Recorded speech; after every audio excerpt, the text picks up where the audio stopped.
You to my sister, even our creation. No want no destruction, oh yeah. So don't mash up creation. Give it up and save our nations. Let me tell you, don't mash up creation. Give it up and save our nations.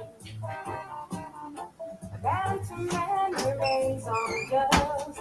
Just can't check for who to trust. Searching for the devil's band. You must can't find it. This one was meant to mash up creation. Build it up and save our nation. Let me tell you, to mash up creation. Build it up and save our nation. Traveling here and traveling there. Yeah.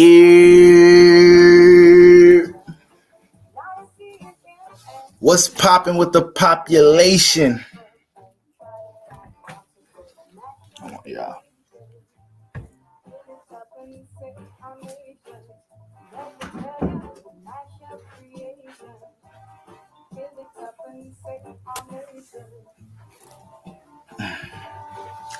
What's going on, everybody? What's going on, family? Hope everybody had a righteous moon day. All right. Dealing with some very harmonious energies this week. We kind of just got out of an alignment that's dealing with a little friction, but we're still dealing with it for a little bit. Still dealing with it a little bit with this moon in Capricorn, Libra, Sun friction. But we finna talk about these current energies. We finna get into this whole thing with Kyrie Irving and Kareem Abdul-Jabbar. Listen, man, they always targeting my guy, Kyrie Irving. So we finna dive into why he lived that life, why he lived such a transformative life with a lot of criticism under the public eye. All right. And then we're going to dive into some of these see what Kanye West is experiencing right now from an astrological perspective, okay, with everything with his name back up in the media again. All right. With Kanye pulling another Kanye stunt, okay. So we're going to look a little bit at natal energies, but more so transit, seeing how the energies that be today are influencing him to be under the light that he's under right now. Chechi's in the building. What's going on, Chechi? What's going on, family? Scarred Owl, what's going on? Devon was here today. What's going on? All right. Shout out to everybody in the building. Shout out to all my mods in the building. Okay. Once again, hope everybody has had a great start to the week.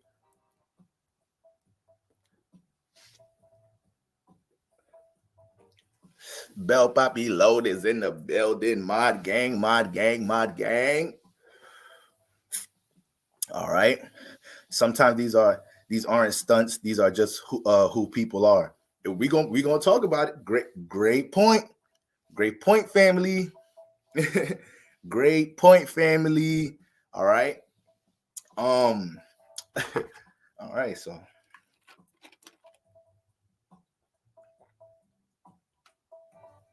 Excuse me, guys. I know these past couple of live streams, I've been pushing the time back. All right. If I wrote an autobiography, it would be titled "The Life of a Scattered Air Sign." All right. That would be my offering of my life description to y'all. All right. The life of a scattered air sign. Mercury's direct, so I can't blame being late on Mercury retrograde no more. That's why I like with Mercury retrograde. I get to tell a motherfucker I'm late. It's the planets. It ain't me. Let me get an extension on that assignment, Professor. Let me get an extra day to get my passport done, please. My brother really want to go to Jamaica for his B-Day this month. Please, give me an extra day. Give me an extra day to expedite this, brother. God damn. Air signs and time management, them two things right there, that's fire and water. That don't mesh. That don't mesh well. All right.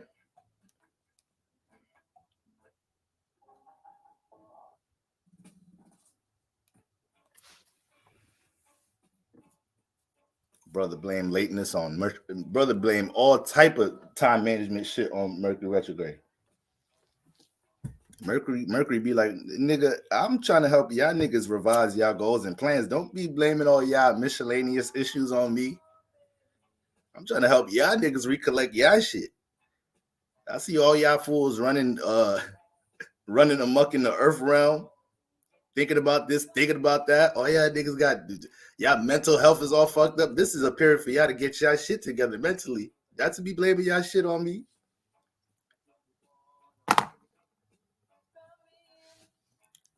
We got Sierra Waters in the building. Sierra Waters in the building. Sierra Waters in the building. Shout out to Global Goddess Ache. Alien Boot Bob.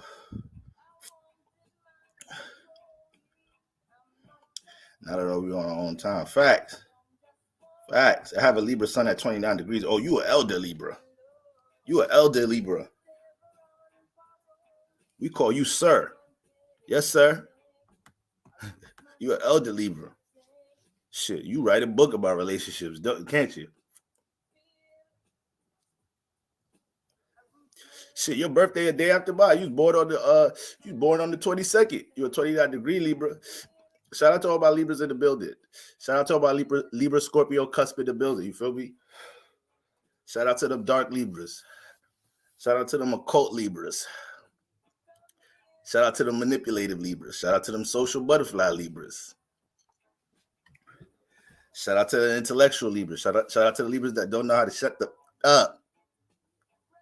Shut up. Talk too goddamn much. Boro. So shout out to all the Libras in the building.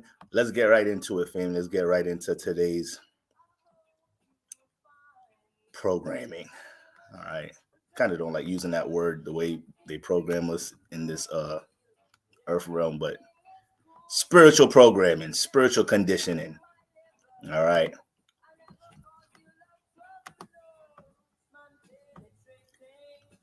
Roots man penetrating.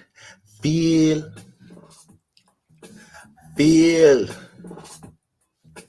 Roots man.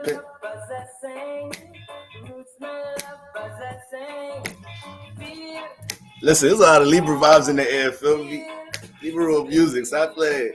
All right, yeah. So listen, man, we got this Libra sun. We've been dealing with this Capricorn moon transit the past 2.5 days. So what does that do? It makes our awareness and our intentions with Libra actions have more of a harsh temperament, more of a serious influence towards it, more of a get to the point, get to the business. Stop using all that Libra, all that air sign motherfucking communication. Stop trying to psych me up with words. Stop trying to tell me how it is. Stop trying to communicate to not step on my toes and sound good with what you're saying. Speak real. Be real with how you're communicating about shit. Give me the reality about this business agreement. Give me the reality about this relationship. Give me the reality about this group project. Give me, are you really handling your part of the project or not? Like, all right, if you're not, the project is due by the end of the week. How are we going to make up you not making up the project? Like, how are we going to catch up? Like, let's get to the reality and the priorities of relationship and group work. So for the past, now I'm not Jamaican, I'm Nigerian. I grew up in a Jamaican neighborhood. I grew up in the Bronx, though. I grew up uptown Bronx. So you could damn near call me Jamaican for that shit. You could call me Jamaican for all that. You feel me? I'm a Jamaican Nigerian. But so yeah, that Capricorn, this is my alignment. Shit, I ain't noticed that till the middle of the day. But see, this is I actually posted something up from Fernando Prudhomme, which is one of my favorite astrologers, on my story. I posted a little clip with him on Instagram. With him, like he was like on a live stream. He was like, "Hey guys, what's today, or what's the time today?" He was like, "Oh, I don't know." He was like, "I never know what time of day it is. Like, you know, everything is one in the life I live." I was like, "Nah, I've really felt homie on that one." Because listen, family, Neptune on the motherfucker ascended. Like, my life I really be in outer space. I really be in outer space. All right, and I say that to say it took me to be in the middle of the day. I'm like, oh shit, this is a motherfucker alignment. Shit, where the luck at? Where the bread at? Shit, the nigga Libra, nigga Sun and Moon return. Where it at? What happened? Like, what's up, universe? It's my luck. It's my super lucky day today, right? Motherfucker, I ain't get shit yet, y'all. I ain't get shit yet. I think this astrology shit. I'm starting to think this shit a myth. I'm starting to think this shit is not what we think it is, y'all. I don't know. I ain't find a pot of luck or nothing these past 2.5 days. Ain't that a motherfucker?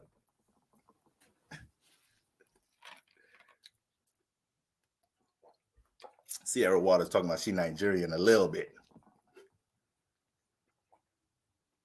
All we gotta do is listen to a couple of songs and be officially a part of that culture. That's it. That's all it really takes. Your ass know 2-3 big songs from that culture. Your ass could blend in. Shit, the world we live in today, you could be anything for real. I'm a 78-year-old white lady. If that's who I really want to be, I just got a really dark tan and extra kinky hair. That's all. That's the only difference for real out there, though. I mean, my credit, I ain't got 78-year-old white lady credit, but I mean,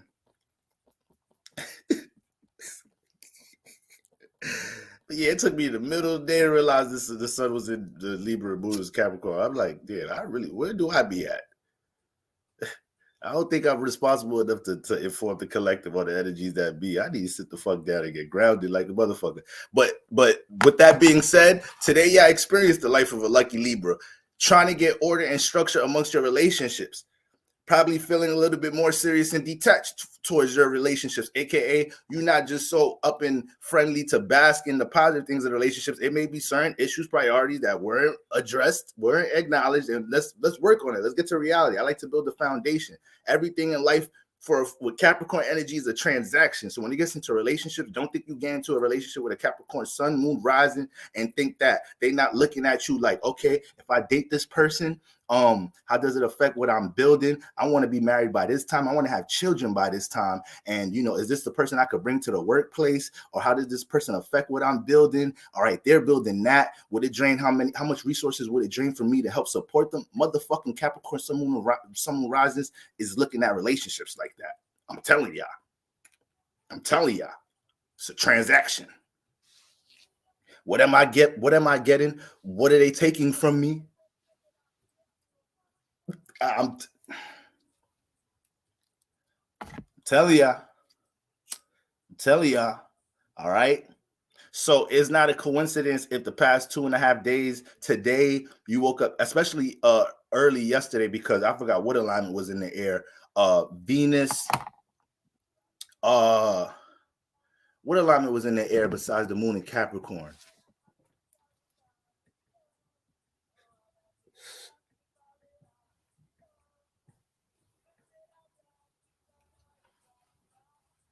Let me see.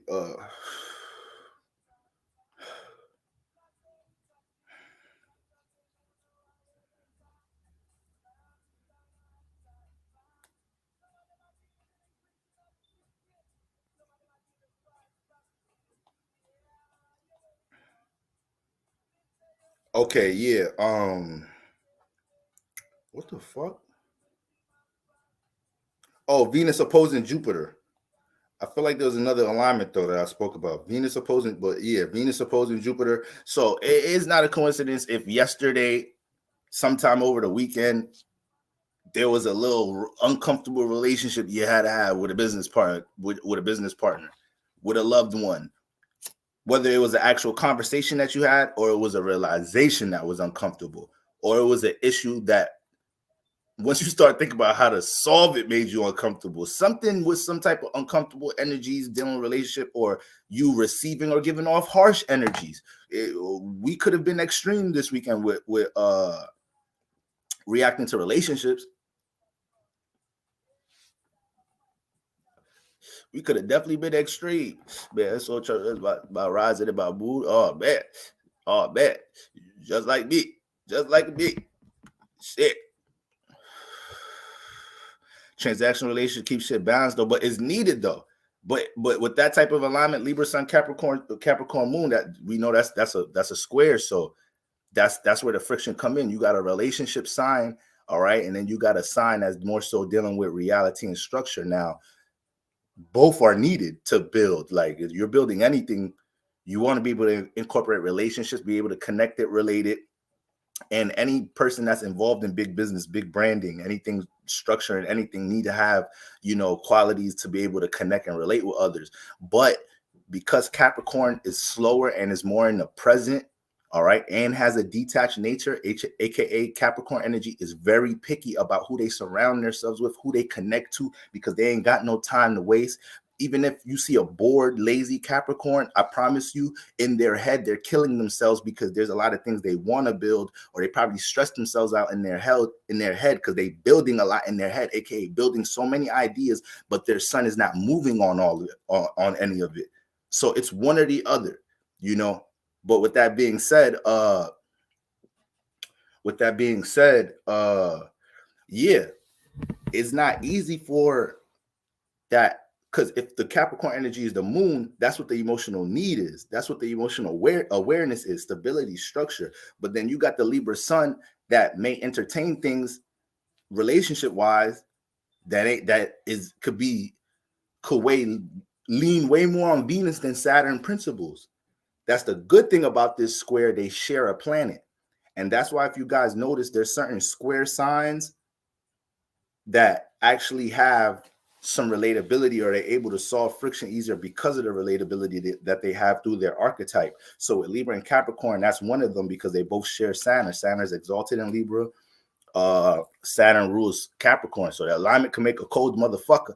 All right. But at the same time, that's how the Capricorn energy gets lost in the sauce sometimes, because the air sun is paying attention or getting caught up in relationships, probably, priorities and responsibilities, formatting things, scheduling routines get thrown off because of the Libra sun, getting lost in relationships or whatnot, entertaining certain things that relate to Venus energy. And Saturn likes to discipline Venus. So a lot of times this person, with these type of alignments, whether it's sun, moon rising, this person is going to have to learn how to get disciplined, discerning, and way more serious about their relationship interactions in life overall.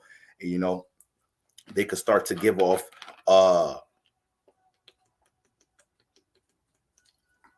like, I watched this dating show. This is probably one of the most entertaining shows on YouTube right now.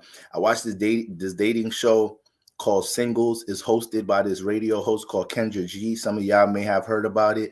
And people come up on that show. Is basically, people are looking for love and relationships. They go up there, they give their information out, say what type of person they're looking for, why it's lucky to date them and whatnot, answer a bunch of questions, go through this interview and put themselves out there, right? And I'd be dying because the show's entertaining as hell, but somebody with Libra and Capricorn in they big three gonna come on that show and be mad pinpointed about what they want relationship wise. Okay, I want to date somebody from the ages 25 to 40. Okay, they can't have kids. Okay, they got to have a degree or work a job that requires a degree. All right, this, that, and the third. That person's gonna come mad pinpointed. It might come off a little harsh. It might come off like, who you feel me? And then it goes from there.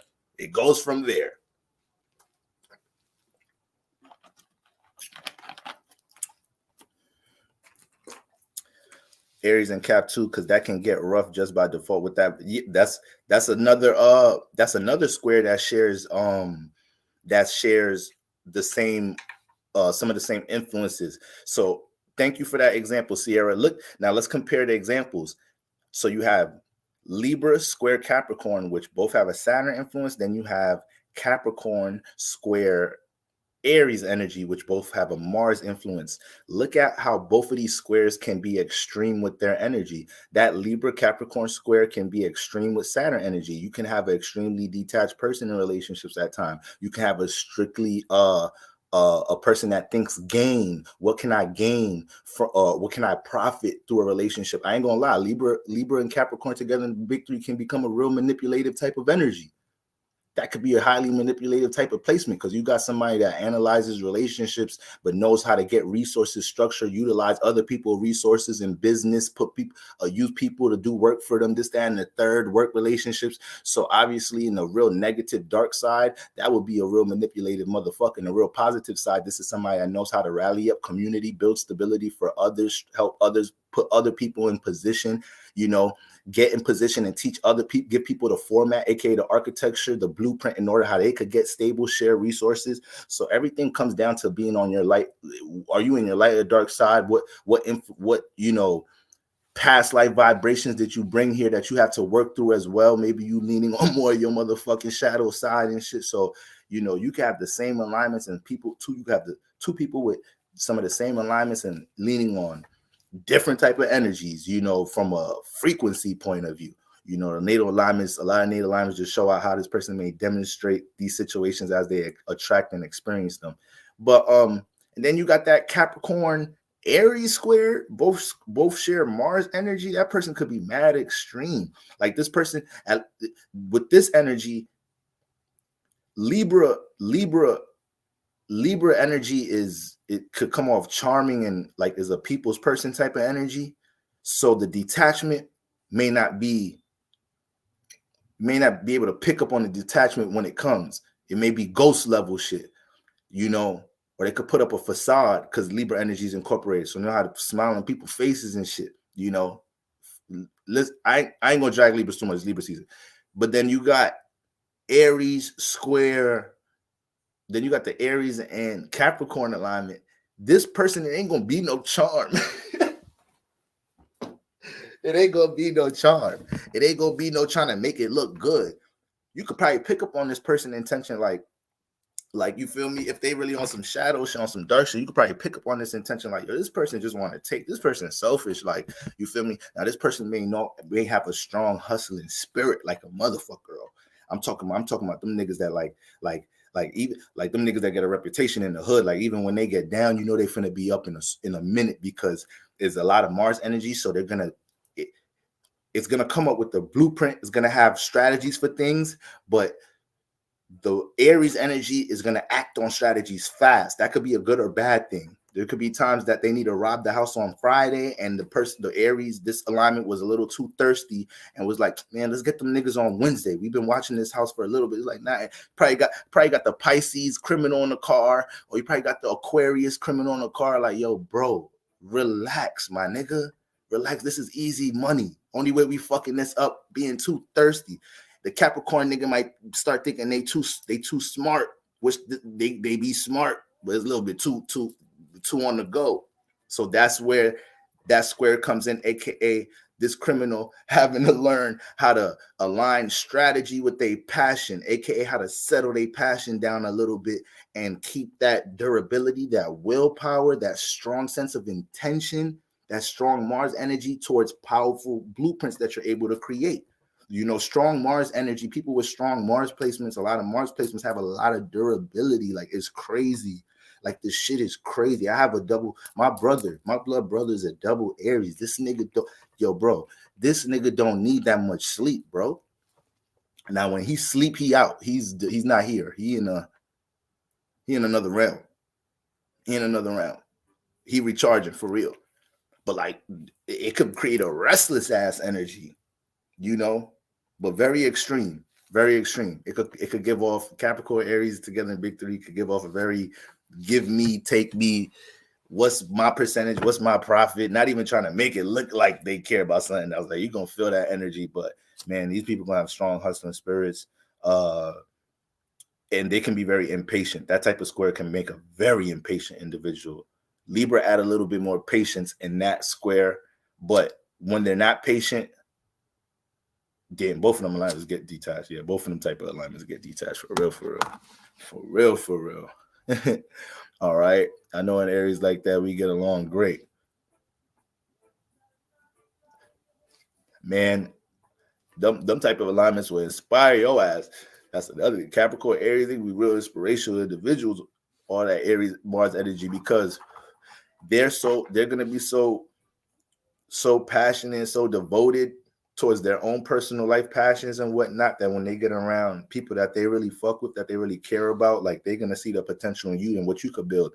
That's part of Capricorn's gifts, having those type of strong Capricorn alignment, sun, moon, rise. These are things you naturally are able to do, having these Capricorn placements, and you attract these situations in your life, whether it's at school, in your family, in your relationships, is a sense of stability, but through your lens of understanding structure. Somebody may come to you with something you don't even know about, how to build a website, how to do this and that, third. You may be able to aid them with resources to start their blueprint the right way, or some sense of direction, because Capricorns like building things with a proper foundation. They do not like having to they don't like having, well, some strong Capricorn Saturn placements have to learn this.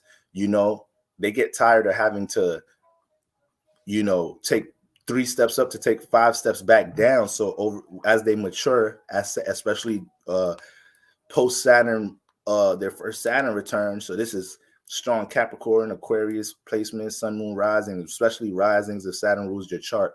But you start to learn, like, yo, I'm not rushing the foundation, because I'm already used to me having to revisit the foundation a lot in my life. So when I start this new business, this, that, and the third, this new relationship, I got to make sure all the boxes is checked in order to understand this is something that's efficient, stable, or at least if it goes left, it's not because the foundation wasn't built properly. It's just, that's where the building kept. All right. So that's a fact. I will ghost quick if I detect bullshit.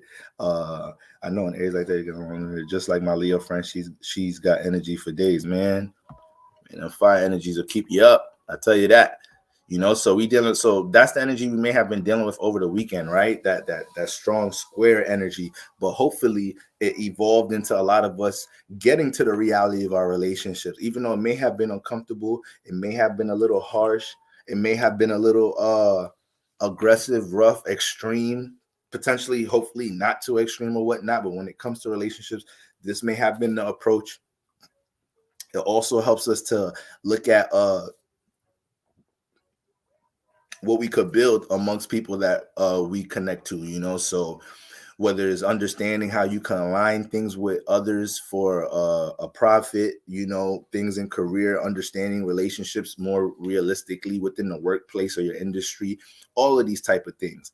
Okay, so now, guys, we're actually about to step into some real harmonious energies.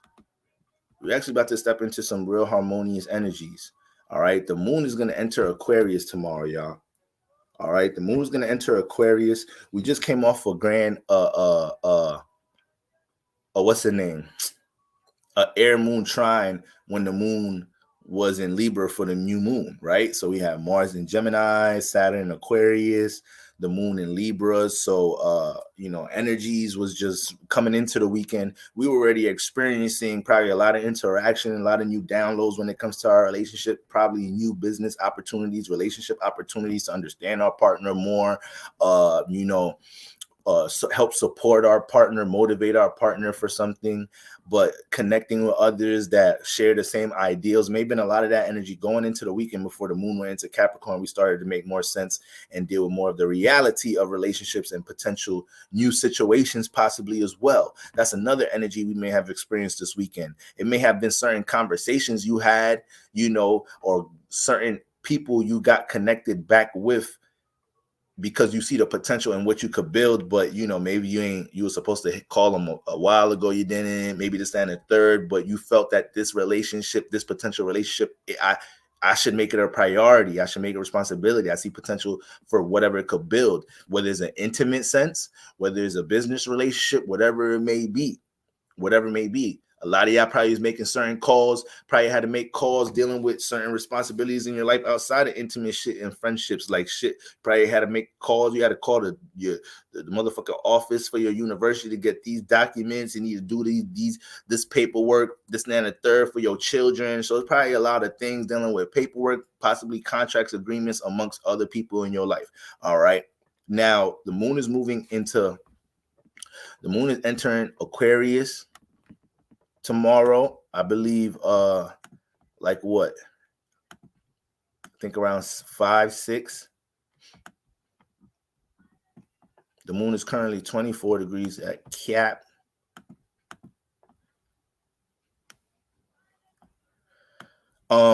Okay, 9 degrees. So yeah, it should be about 9 p.m. around 7 o'clock.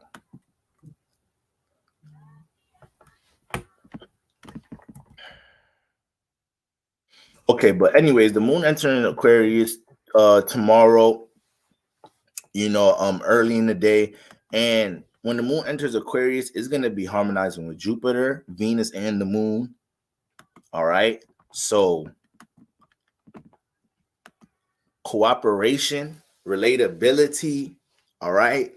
Looking at the glass half full when it comes into relationship matters, potential expansive opportunities being developed within our relationships, all right. The ability, potential opportunities for us to possibly be in position to give off our experience about something to others and build something from that. So it's gonna be a lot. I really like that alignment, carrying the mid portion of the week. If you got air placements, you guys want to make sure y'all take advantage of this energy, and aka make sure you relate things that you're interested, you're passionate about people knowing about you, certain ideals that you have about things, creative abilities, all right? Anything that you want to connect to others, all right? Air has a huge influence when we're looking at social media. When we're looking at social media and internet, a lot of the major platforms have air placements. I don't know if it's Instagram. I think Instagram's a Libra, like, you feel me? So this is really, especially with planets going direct, this is a great time to jump into some energy, trying to connect what you got going on personally to the external realm. And this weekly transit with the moon moving into Aquarius, harmonizing with them Libra planets, harmonizing, is going to eventually harmonize with Mars in Gemini, harmonizing with Jupiter. Those alignments bring a lot of downloads alone, just with the moon, harmonizing with Jupiter. But just back to hitting Venus again, that's what adds the ability for people to want to be in a cooperative energy. That's what adds more of the creative sense to things. Jupiter as well. Venus and Jupiter have influences dealing with creativity, so we could feel more inclined to share these things. All right. All my astrologers, all my teachers, all right, all my tarot readers, all my intuitives, all my spiritualists, all my creatives. Okay, it's a great time. It's a great time to be alive when it comes into relating these things to the world, aka because it's going to bring a lot of potential to get closer to tribe. All right. You doing that brings you closer to tribe. You doing that puts you in a space in this huge ass world where you start to realize, like, okay, I'm normal. There's a whole bunch of motherfuckers that think like me. There's a whole bunch of motherfuckers that into what I'm into. I knew some people would relate to this, So we got them type of alignments in the air. With the moon in Aquarius, it's gonna move a little friction to the fixed signs. All right, a little friction to pick up on my Taurus, my Scorpios, my Leos, and all that, but ain't nothing that we can't move through. All you guys got to make sure you navigate is you embrace a bit of some relatability. You feel me? Scorpio, this is a great time to connect some energy, some hidden things, some hidden passions or whatnot that you want to express to others, especially on the intimate level. That's where the square energy may come in, Scorpio. Maybe some, things that you have to embrace with communication in certain relationships that you possibly don't even want to deal with right now, but you do see why it's positive to embrace it. Leo, looking at things from a more realistic perspective these next 2.5 days when it comes to anything that's related to creativity and relationships in your life. All right. It might be a time during this week, Leo, you start feeling like, you got to detach from people a little bit. Try not to do it in an extreme way to make it real loud and theatrical or dramatic when, you could send signs to somebody else, have them thinking they did something wrong when you really just feel a space to be in your own right now. All right. And then Taurus, with that Aquarius square with the moon, this energy can put you in position to relate some things that you're building, but it may come with you having to embrace some things that look like it might, things might change what you're building if you connect to somebody or embrace the opportunity to relate something to somebody. So, it don't hurt to test the waters or test the potential of something. But the fact that, the moon is about to be in Aquarius, now you understand if I see something that looks like it has a potential that I could connect to and build with somebody else, it probably wouldn't hurt right now to see something from a different perspective. Aquarius, see something from a different perspective. All right. And not think it's going to harm or totally transform what I got going on building. It might potentially add on. All right. So that could come from intimate relationships, business relationships, all of that. All right, guys. But your boy feeling that alignment going into the week. All right. Once again, hope everybody had a great moon day. Now, what did I want to talk about today? Yeah, I want to talk about this motherfucker. I want to talk about Kyrie Irving and Kareem Abdul-Jabbar. All right. So, matter of fact, let me just pull up the post, y'all. Let me just pull up the post. I had a New York Post open here. I must have closed it out.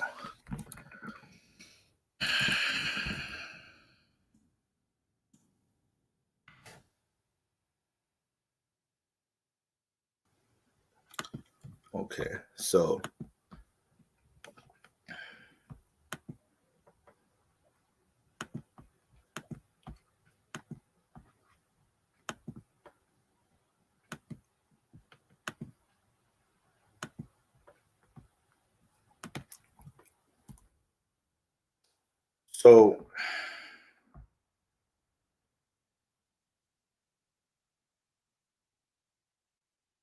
now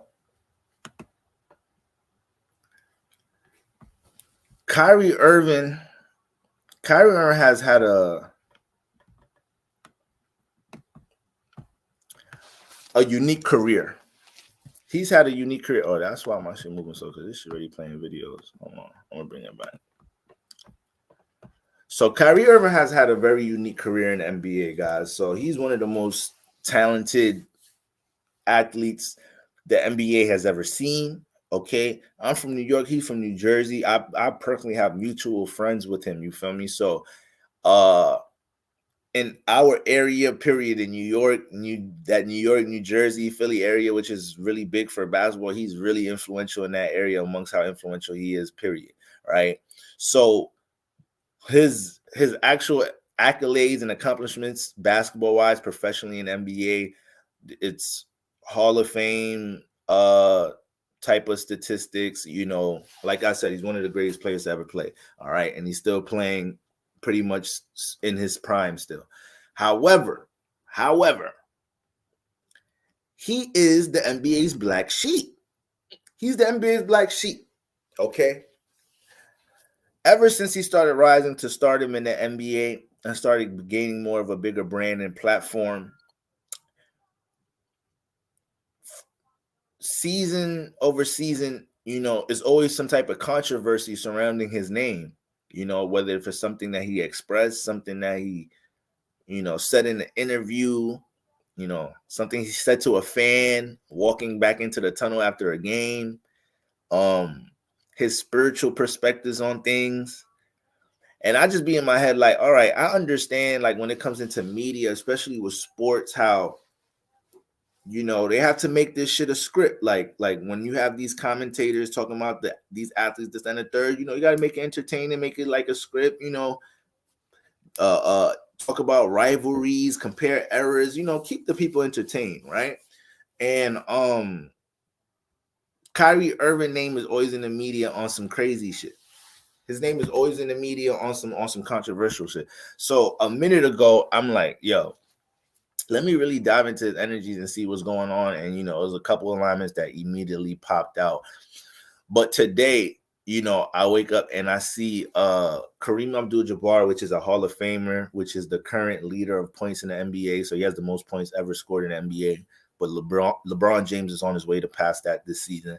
However, one of the greatest players of all time. And he's older, he's older. He's one of the pioneers. He dominated in the 70s and the 80s and whatnot. And Kyrie Irving recently posted a video Jones of Alex what's his name? Posted a video of Alex Jones, which was referring to a conspiracy theory revolving around I wanted to pull the article up. For some reason when I pulled it up, I seen it was making the stream a little slow a bit. But yeah, the article is basically he posted something on Instagram revolving a new world order conspiracy theory and whatnot. He's already claimed that the earth is flat. He saged an NBA arena. All right. He's walking into the arena saging. One of the biggest things as far as controversial in his career is him refusing to play because he refused to take the vaccine. And to me, it's funny seeing how the media reacted to that, because you could see so much people saying he's being immature, he's being selfish. Kyrie only thinks about himself, doesn't think about the team. So it's crazy how the media and sports can condense putting something in your body like a vaccine, which should be taken very seriously, whether you want it or not, whether you've taken it or not. But I feel like it's just crazy how you can start saying he's selfish, to his teammates, because that's his individual decision, and they're all grown men. They all had the decision to reject it or not, but he's being selfish towards his team. So this is the narratives that are painted in the media and whatnot. So he's always in the middle of some controversy. And today, Kareem Abdul-Jabbar, we're going to try to share this with y'all again,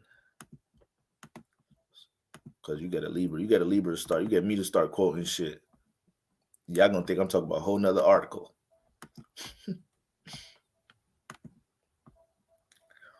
All right.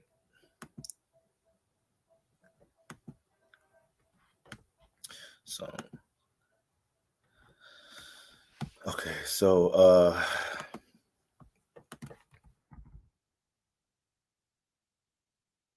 Kyrie Irving's tactic endorsement of conspiracy theories. Alex Jones last month flew under the radar. That is until Kareem Abdul-Jabbar put the net star on blast, ripping his, don't know what that word is, but we're gonna try to sound it out, his Galatianist ignorance.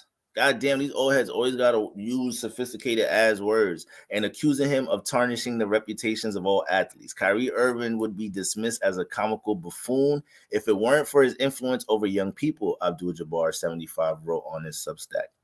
So that's crazy. He said Kyrie Irving would be dismissed as a comical buffoon if it weren't for his influence over young people. Irving is unquestionably a Hall of Fame level talent and has always been respectful of basketball icons that came before him, but 6-time NBA MVP Abdul-Jabbar viewed many other stars as the greatest of all time, and also a staunch activist on social issues, unleashed a scathing critique of Irving. The same day Irving posted the video, Jones went on trial in Connecticut. He was being sued by parents of 20 children murdered at Sandy Hook Elementary School in Newton, Connecticut in 2012, after he had claimed that no one was actually killed and called the tragic massacre a hoax by crisis actors. A Texas jury had already awarded the families $50 million for Jones' lies. All right. Alex Jones is one of the most despicable human beings alive, and to associate with him means you share his stench. Man. So Kyrie Irving would be dismissed as a comical buffoon if it weren't for the influence of young people who look up to athletes. When I look at some of the athletes who that's okay, we read that quote already. I don't think Kyrie Irving responded yet. Irving's intent on not being pigeonholed or told to shut up and dribble. He's active in the community and generous with his money, including donating $1.5 million of his own money to WNBA players who sat out due to COVID. How much NBA players gonna do that? But the Nets star adamant refusal to adhere to New York's previous vaccine mandates not only limited him to just 29 games last season, 6 at home, but was also seen by some, including Abdul-Jabbar, as dangerous to a black community already facing vaccine hesitancy. All right. So basically, with all that being said, they put so much pressure on him around that time. They put so much pressure on him around that time to be the statesman of the whole vaccine situation in the black community amongst the young athletes that look up to him because it was his choice not to take it. The funny thing about it, right before the season started, it was everybody had to take the vaccine, you know, in the NBA. And it was about 3 to 4 players that waited last minute. Kyrie was the only player that didn't take an NBA, but there was about 3 to 4 players that waited last minute. I actually think there was another player in Orlando Magic that didn't take it. I have to do my research, but it's crazy if he didn't take it and he wasn't really in the media like that, you know. And if it's the player I'm referring to, it's not like he's just a regular player. He's actually a good player. But it was about 3-4 players, including Kyrie, that waited last minute to take the vaccine. And Kyrie never took it to this day, and he ended up playing again without taking it. But those players was not scrutinized and critiqued to the degree Kyrie Irving was. It was not the same type of energy.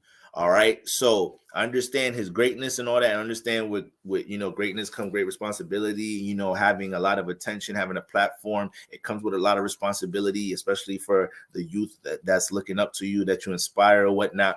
However, I had to dive deeper into it. I'm like, okay, let's really look at what we got going on here.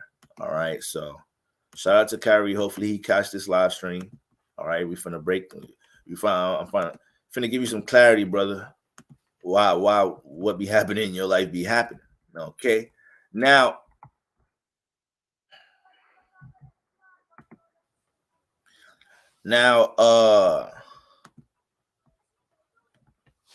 they don't have his birth time, so I don't know his ascendant. However, Kyrie is a 2-degree Aries sun, so he's on that Aries Pisces cusp. Okay, but he has Aries energy on his sun. Then he's a moon in Scorpio. All right, off rip, a lot of Mars energy between the Aries and between the sun and moon. And you know, it's one thing to have an Aries placement and just have a Scorpio placement. You know, it's one thing to have one of them, because alone having Aries or Scorpio placements can develop black sheep energy, strong sense of individuality. All right, is gonna align with its own individual intention amongst, you know, doing things in packs and with others. At times that energy can make Aries and Scorpio feel vulnerable, aka having too many people involved. The fuck we have to have all these people here involved in the job to rob the bank? Why can't it just be us? We really don't need the Aries and Scorpio don't like that type of energy. All right. This is why a lot of them could feel like they can accomplish things on their own with less people. A lot of that deals with not that vulnerability of having so many individuals participate in something. Okay. But with all that being said, him just being an Aries sun or Scorpio moon, it bring a lot of black sheep energy. So him having that alignment both between the sun and moon inside as a Scorpio moon, he's going to think differently from others. He's going to think deeper than others. And the moon attracts, y'all. The moon, like I always like to say, the moon is a spiritual magnet. It attracts, it receives. So whatever sign and house your moon is in, you're naturally attracting scenarios out of that house and through that energy. All right. You process most of your situations in life through your moon, you know, really feeling and thinking on it. All right. All internalizing, all internal energy. So with his moon being in Scorpio, these people already move on their own, don't like to participate with a lot, and can be really hidden with how they really feel about things. All right. Not saying that when they do communicate or relate that they're lying or they're not being transparent. Is more so that, you know, Scorpio suns can be one of them signs that they could speak real subliminal. All right. You got to catch shit with them at times. Okay. But more so Scorpio moon. Scorpio moons. All right. They will definitely communicate with you subliminal. They say some shit to you. You got to think about that shit later. What exactly did that motherfucker mean by that? All right. It's hidden energy. Okay. But then the thing is, he's a sun in Aries. So the moon in Scorpio already is an individual. So moon in Scorpio already moving on his own timing.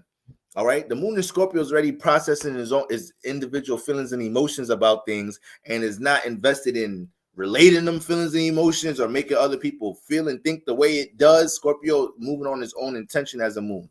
But with the sun there, this is why his action, his expression is going to come out extra unfiltered, because it's all that Mars energy. Because what is the sun pushing out? You have to understand, it don't matter what the sun, where the sun and moon at is in your chart, they have a relationship.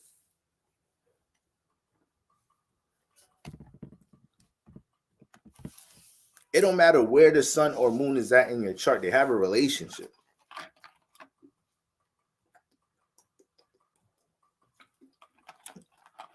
So whether your sun and moon is conjunct, whether your sun and moon is opposite, trine, next to each other, they're neutral, not really aspecting each other like that. You feel me? They have a relationship. One of the most unique relationships out of all the planets. All right. So the sun projects what the moon internalizes. But depending on what your sun sign is how easily it's able to project things, project the energy related to your moon, how different it is, or how alike it is. All right. And with all that Mars energy, and he literally has them in the places where they like to, well, not where they like to be, because the moon don't like to be in Scorpio, but the moon is the feminine side of Mars. So the moon, the feminine energy, is in the feminine side of Mars. Then he got his sun in the masculine side of Mars. So whatever his sun does project is definitely going to be unfiltered. It's definitely going to be way more individual, you know. And then we know Scorpio is already dealing with occult-like energies. Your Scorpio moon, you're gonna be exposed to occult-like things. You may be exposed to, you know, things you shouldn't be exposed to in your adolescent stages of life. You know, where there's that some certain things that could play out as traumatizing. Certain things that you probably shouldn't have known about your family or your parents at a certain age, but you was exposed to it. Moon and Scorpio shit, or a transformative life in some type of shape or form. I wish I knew that. I wish they had his time. All right, but because I wanted to see his career alignments more so. I could look at things. I really just want to see his midheaven. I really want to see his midheaven and his earth houses, and see where rulers were at. But yeah, that Aries sun is just gonna be unfiltered, pushing out whatever that moon in Scorpio hones in on. And the thing here is Scorpio moons already live a life where sometimes where they respond to how they truly feel, they come off extreme to others. So they feel like that they have to somewhat manage their temperament. But that leads into them not wanting to really associate with people like that, because ain't nobody trying to lower their temperament, who they really are, how they really speak their real feelings and thoughts. Ain't nobody trying to lower that shit for the whole world all the time. So they may go through them different shifts of how they interact with others. But with the sun in Aries, it's gonna be pretty. It's gonna definitely experience times where it's extreme, and it's like, damn, okay. My actions, they're gonna realize there's times where their actions or how they express themselves or how they do things, it can be very transformative on others, but it's hard to see that with that type of alignment. It's hard to see that. All right. So this is not to justify maybe everything Kyrie has done or been scrutinized for, but however, with that type of alignment, you know, even though he's articulated himself in many different ways, you know, to express why he may have reacted to something or anything dealing with his spiritual beliefs, or anything dealing with why he didn't take the vaccine, even though he's articulated these things, he still has done some things that come off real individual that certain other players want to do, you know, aka the rest of the NBA took the vaccine and he didn't. He literally was the only one, at least the only superstar, the only one getting paid the money he is to not take it, aka willing to sacrifice that much money too. Because when he wasn't playing, they were talking about not paying him. I don't know how all of that shit panned out, but I'm probably sure they in some type of way deducted, you know, some bread from him. So that type of alignment itself is going to embrace the transformation. That's the thing about the alignment. It's not just about being a Scorpio moon, Aries sun. It's not just about experiencing a lot of transformation because you're such an individual, how you express your spiritual views or your relationship views or your views on society. It's not just about dumb things being so individual that it comes off opposing and it rattles others at times. Nah, it's more so about the fact that you just having both of those alignments, you just naturally you're going to experience times where you're so extreme and naturally transforms the room. You may manifest a lot of extreme people in your life.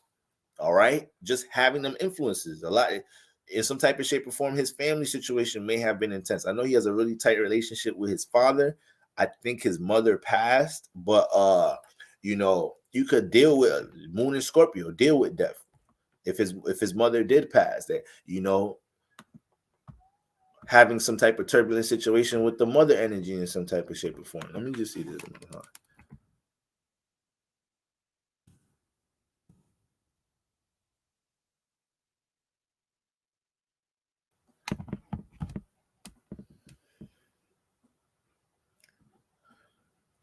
Yeah, so she passed when he was 4 years old, So that's at least one documented transformative situation for somebody to come up in this world with, off rip.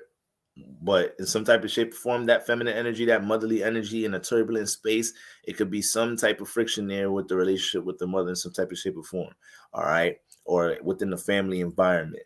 Now, so that sun energy and that moon, that alone, the sun and moon alignment alone is a big thing.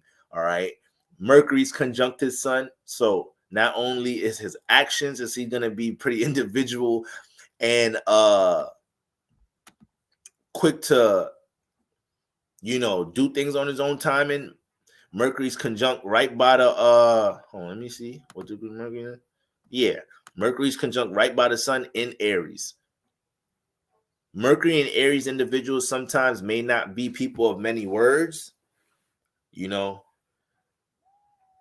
but you asking for you asking for some shit, trying to get Aries sun conjunct Mercury at early degrees Aries to filter anything with communication. Like that's one of them friends or one of the kids you have that you kind of gotta you be on your toes a little bit, worried about what they is gonna say when you take them somewhere, like or what questions people gonna ask them, because it ain't no filter on that shit. You gonna get the real. All right.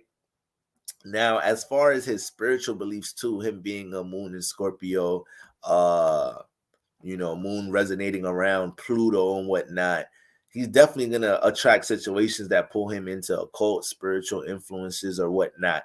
And I'm sure there's a lot of different athletes that's into either astrology or share a lot of spiritual beliefs or whatnot that the spiritual community deals with or whatnot, but they may not project it because of they understand how spirituality ties into branding, business, politics, this, that, and the third. So, a lot of them just trying to feed their families, get by, this, that, and the third, and study astrology while nobody looking. But with all that being said, he's projecting it. He projects it. Mom passed early Saturn in the third, so he got Saturn in Aquarius, but I don't know.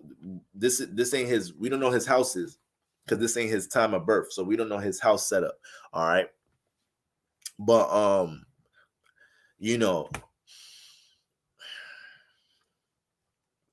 something's really telling me that he might be a Aries rising though. Something might be telling me that because I think his upper part of the chart may have a lot of friction, or not friction, but activity. Excuse me. So I could see that the way it looks right now, I could see whether it's a Pisces ascendant,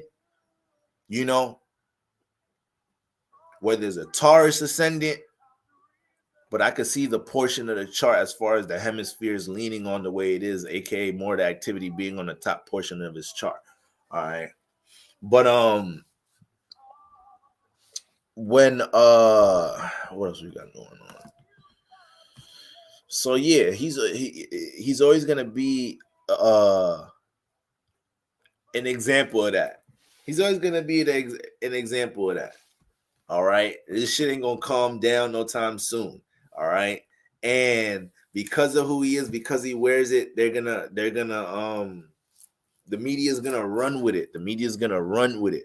All right, now as y'all can see, when you look at that Capricorn portion, he does have Uranus and Neptune in Capricorn. All right, but the node is there. The node is there. So overall, with that Neptune and Capricorn generation, a lot of people that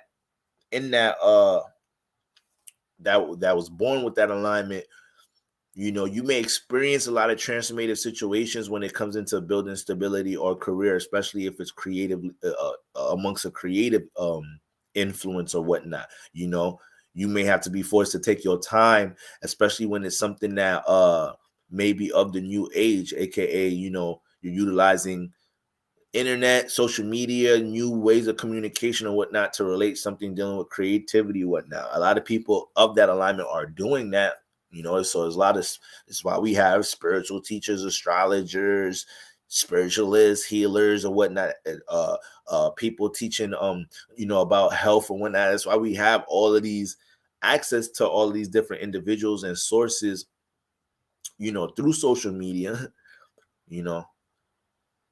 I like to associate that 10th house. 11th house has an influence on social media and technology too, but the 10th house is the midheaven and it deals with branding, like it deals with business. So I don't see how in today's time, the age of Aquarius, I don't see how you can't, how you don't align social media with 10th house energies, like marketing, brand, all of that, So he has a North Node in Capricorn. So North Node in Capricorn, from when we're looking at having that alignment as far as in the sense of being in the public eye, because Capricorn energy deals with being in the public eye, having that type of energy, North Node there. And let me see degree wise. So it ain't conjunct or nothing, but there's going to be situations where he has to own the authority of what his brand represents, the individuality of his brand, what he stands for in the public eye. That has a lot to do with his spiritual development in this lifetime.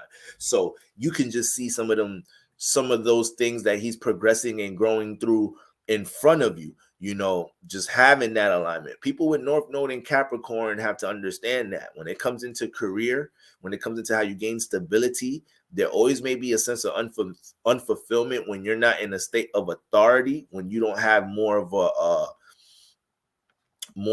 ownership position. You're here to understand how to experience that. You're here to understand how to experience being the boss. You being able to have employees. All right. You being able to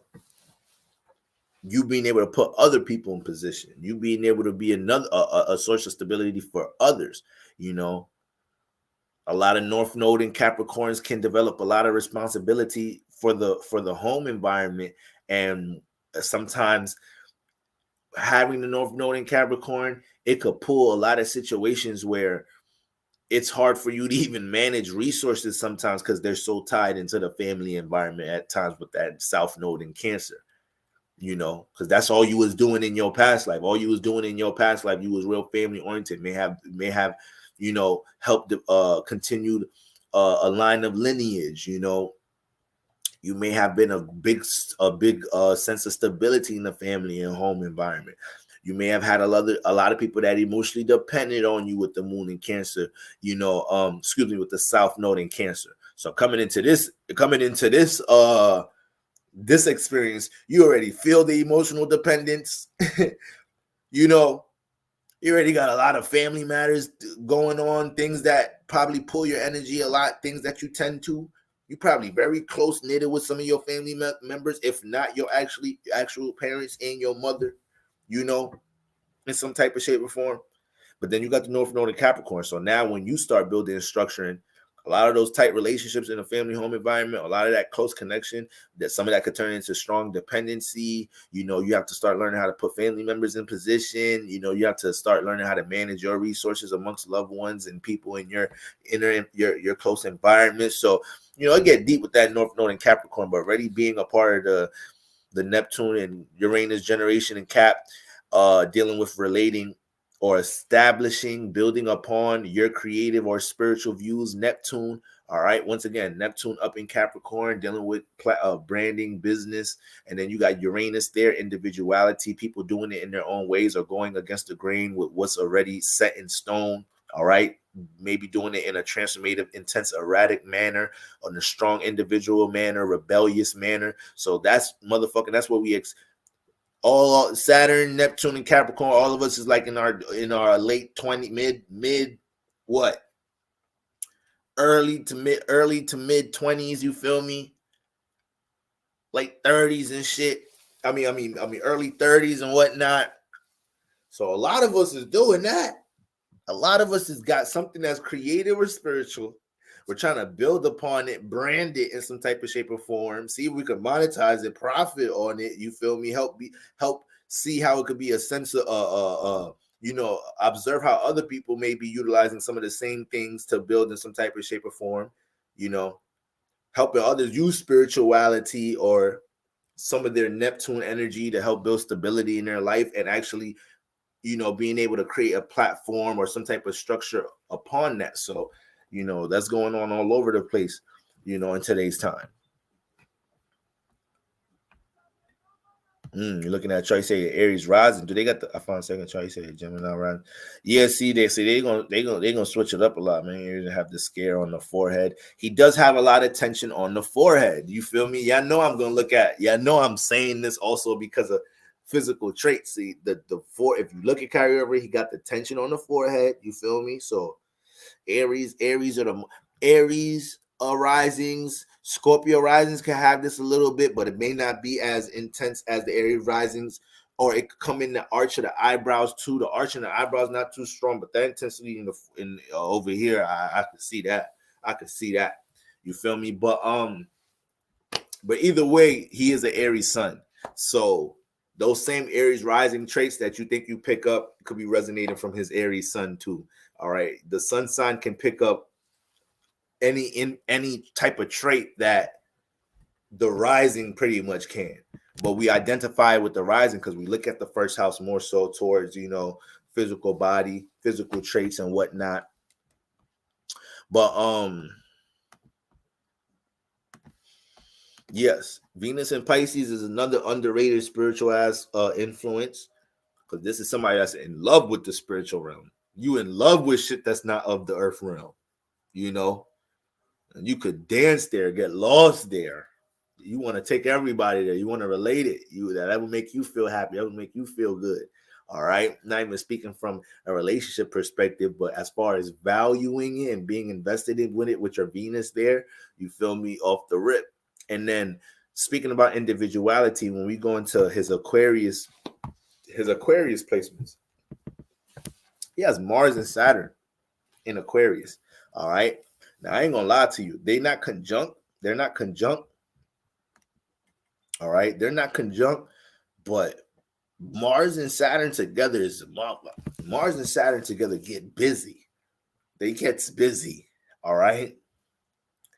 Because what were we talking about earlier? I think, when Sierra had brought up the square between Aries and Capricorn play out, and we were talking about how it has that Mars energy could play out extreme energies.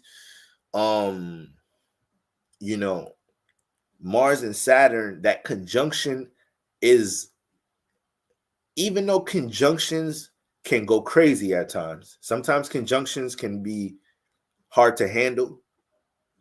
I won't even say hard to handle, but sometimes there could be times where, as any partnership, any team, they have issues, and you have to learn how to, get them energies aligned and balanced. That more so occurs a lot when it's actual two planets that don't really have the best relationship.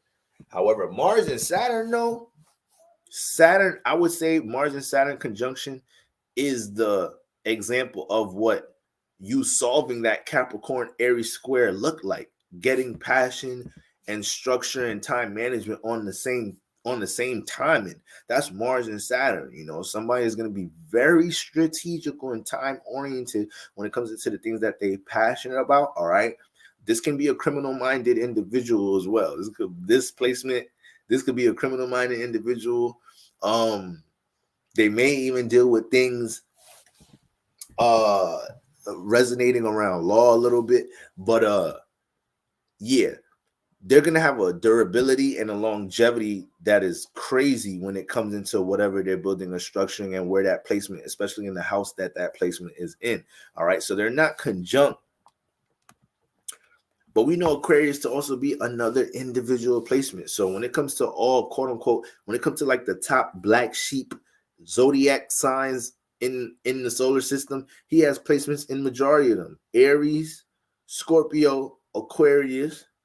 And if you're talking like black sheep energy, go against the green energy, rebellious energy, you really not making a top 5 list without them signs. If those are not the top 3, you feel me? You could probably tie Virgo in there, I guess. Yeah, Virgo energy in there. And he did. I got Jupiter in Virgo. You could tie Virgo energy in there.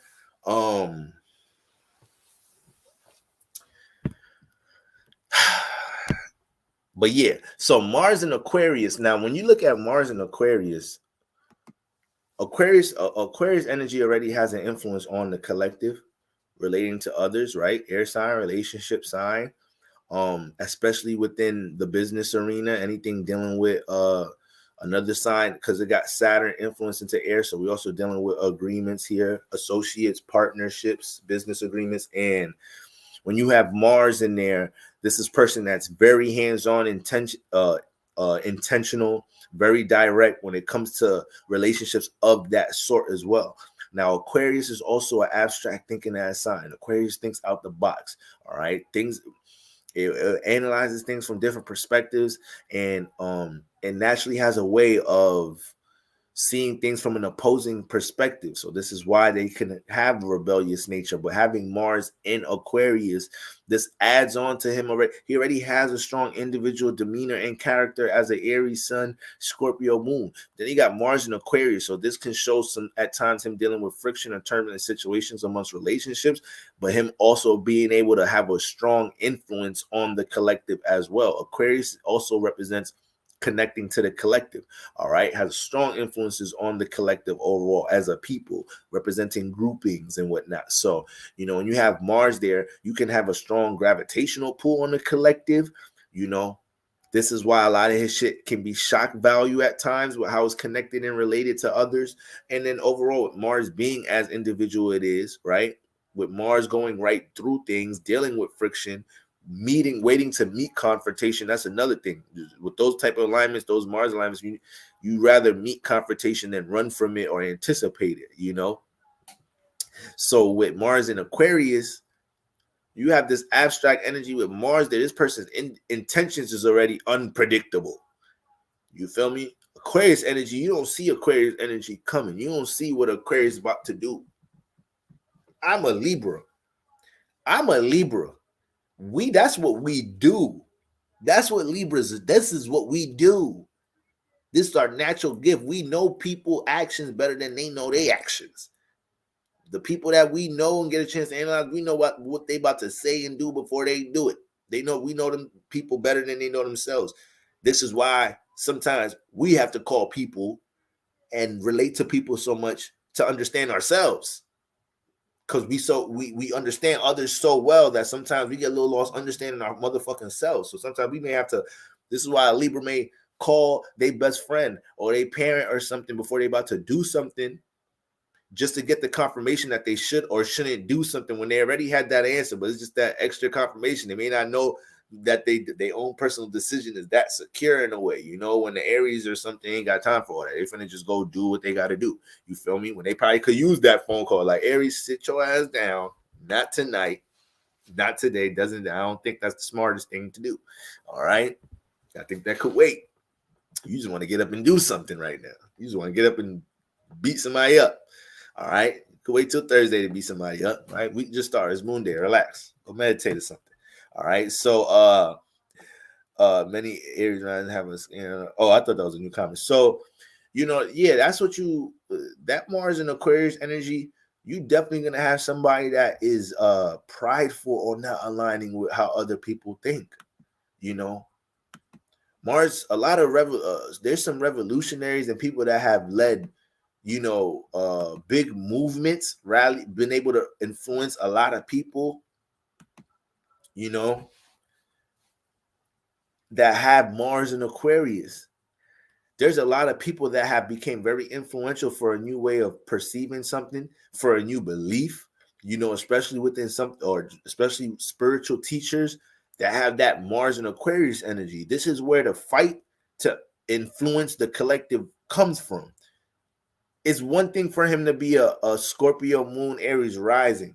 I mean, a Scorpio moon Aries sun. That alignment ain't really invested in enlightening everybody else.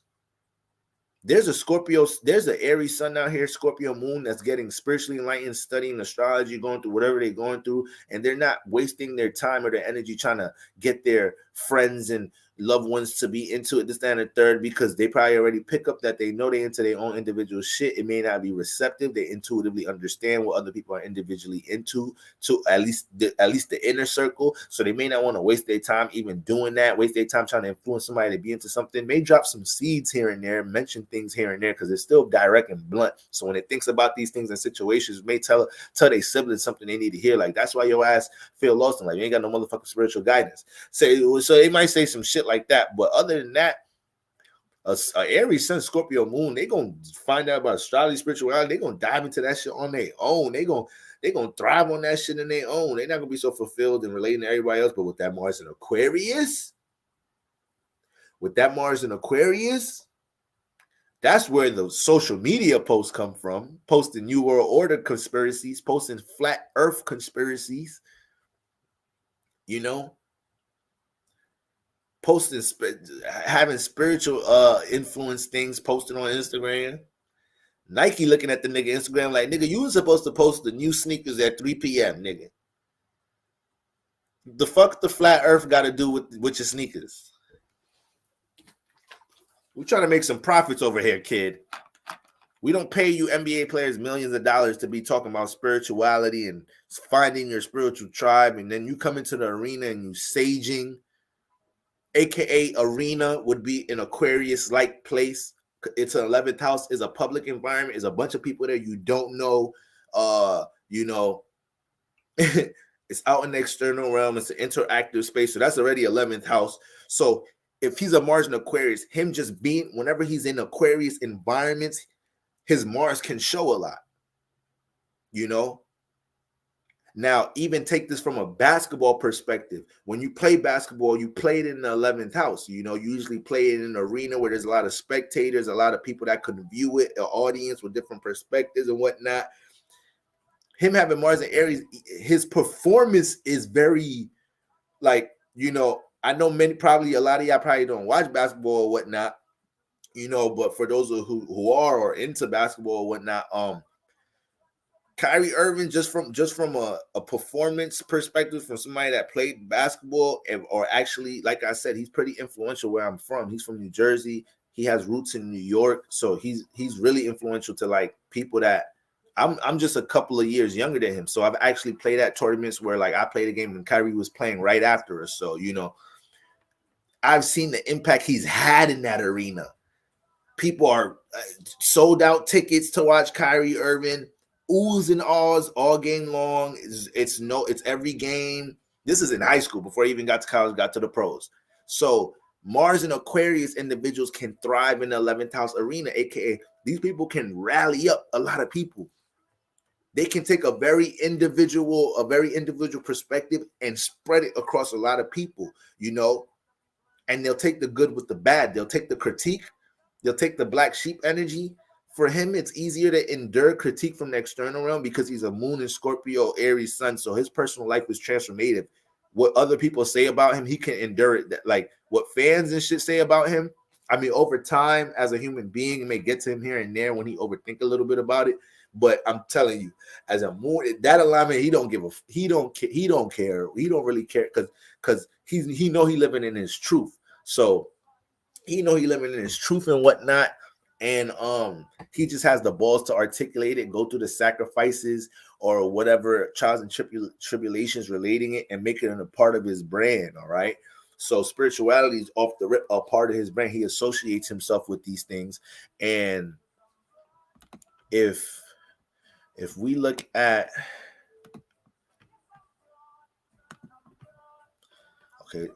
okay, so there's no alignment because he's cuspy. I keep forgetting he's cuspy too. He got the Pisces influence on that. That's one of the most spiritual cusp right there.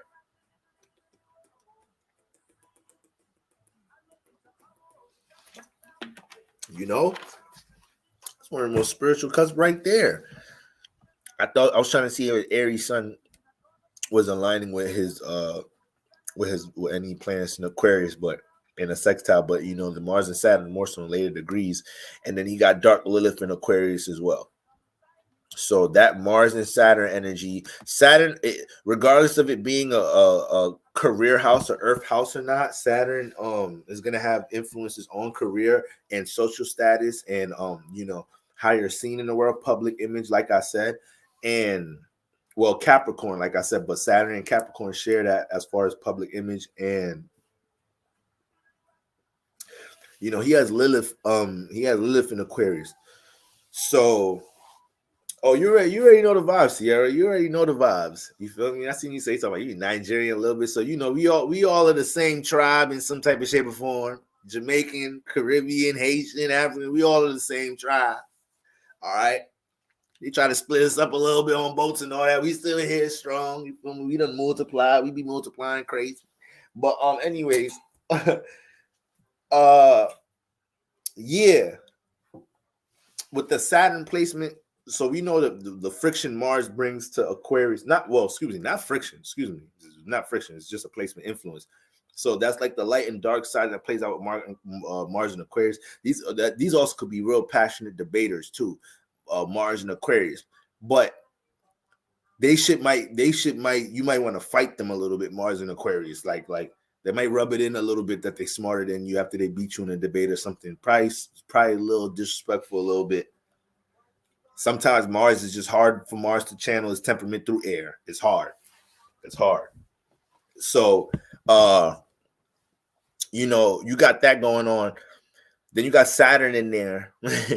So Saturn is strategical period, but when it's in Aquarius, you're gonna see some off rip. It's home here. So this person is naturally developing a lens where they're looking at society, relationships, people, from a realistic point of view, from more of a futuristic point of view. You feel me? They see reality from forms of relationships and how different lineages, groupings, communities ultimately make up a collective that shares different perspectives and may be influenced by different things. And as they go through, as they mature, Saturn and Aquarius individuals, they're naturally learning how to relate their individuality into the collective and also representing themselves by what they don't stand for in the collective. And it could just be a little bit loud there. But this is also a reason why when it comes to his Mars and Aquarius energy, he feels like, you know, it could come with a lot of karma by default, you know, how he pushes out and influences things in the collective. So that's a part of the reason why he may develop a little friction. Part of that karma is also dealing with, you know, his reaction to him putting his viewpoints out into the collective. But then, you know, with Dark Lilith there, you're already going to go through, you know, certain dark experiences within group environments, teamwork environments. All right. So even diving deeper into the things he's done as far as expressing his spiritual points of views, which came off opposing and rebellious, or at least painted as in the media, which we're not speaking for how everybody looking at it. We just really talking about the media, how the media projected him. You feel me? So you got that. And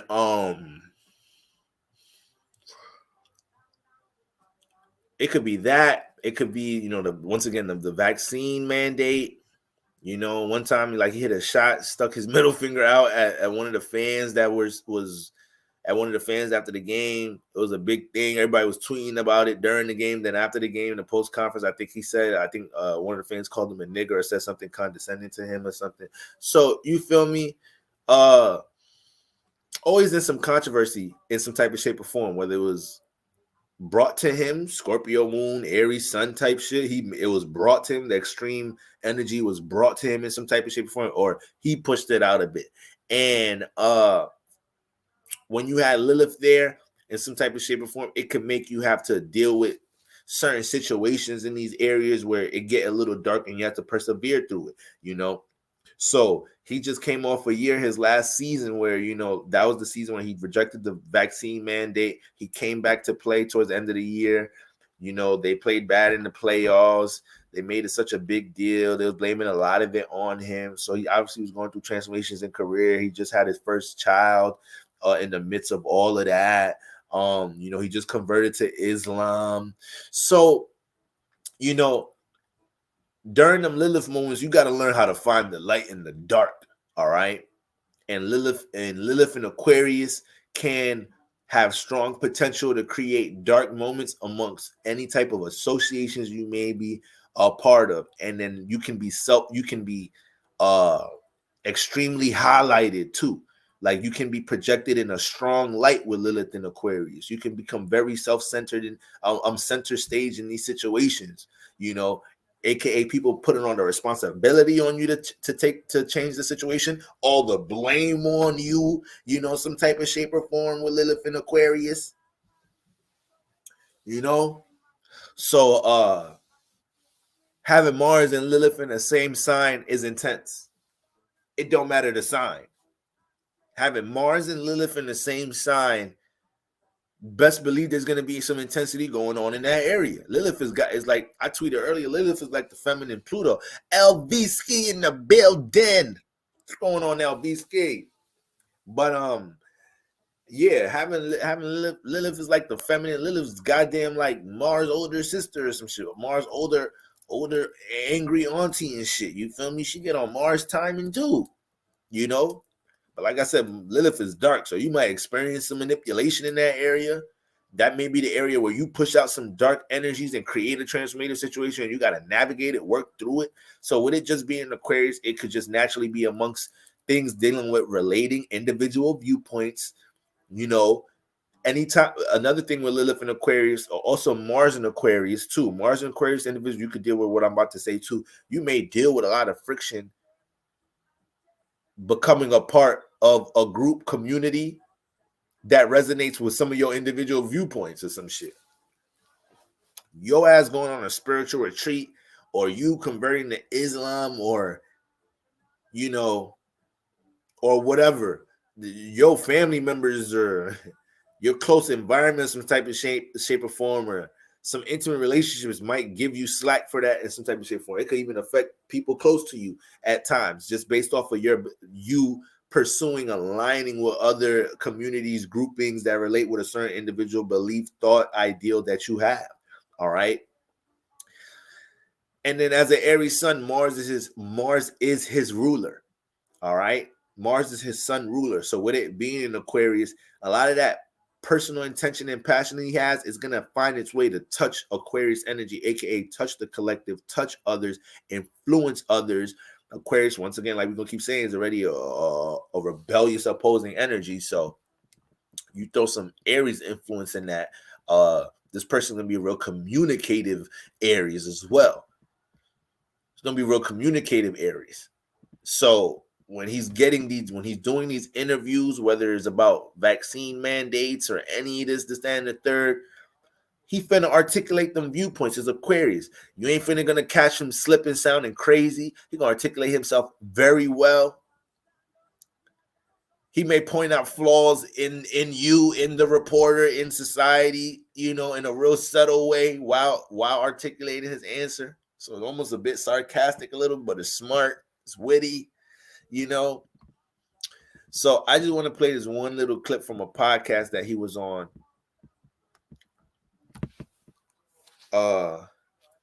Just to give more of a feel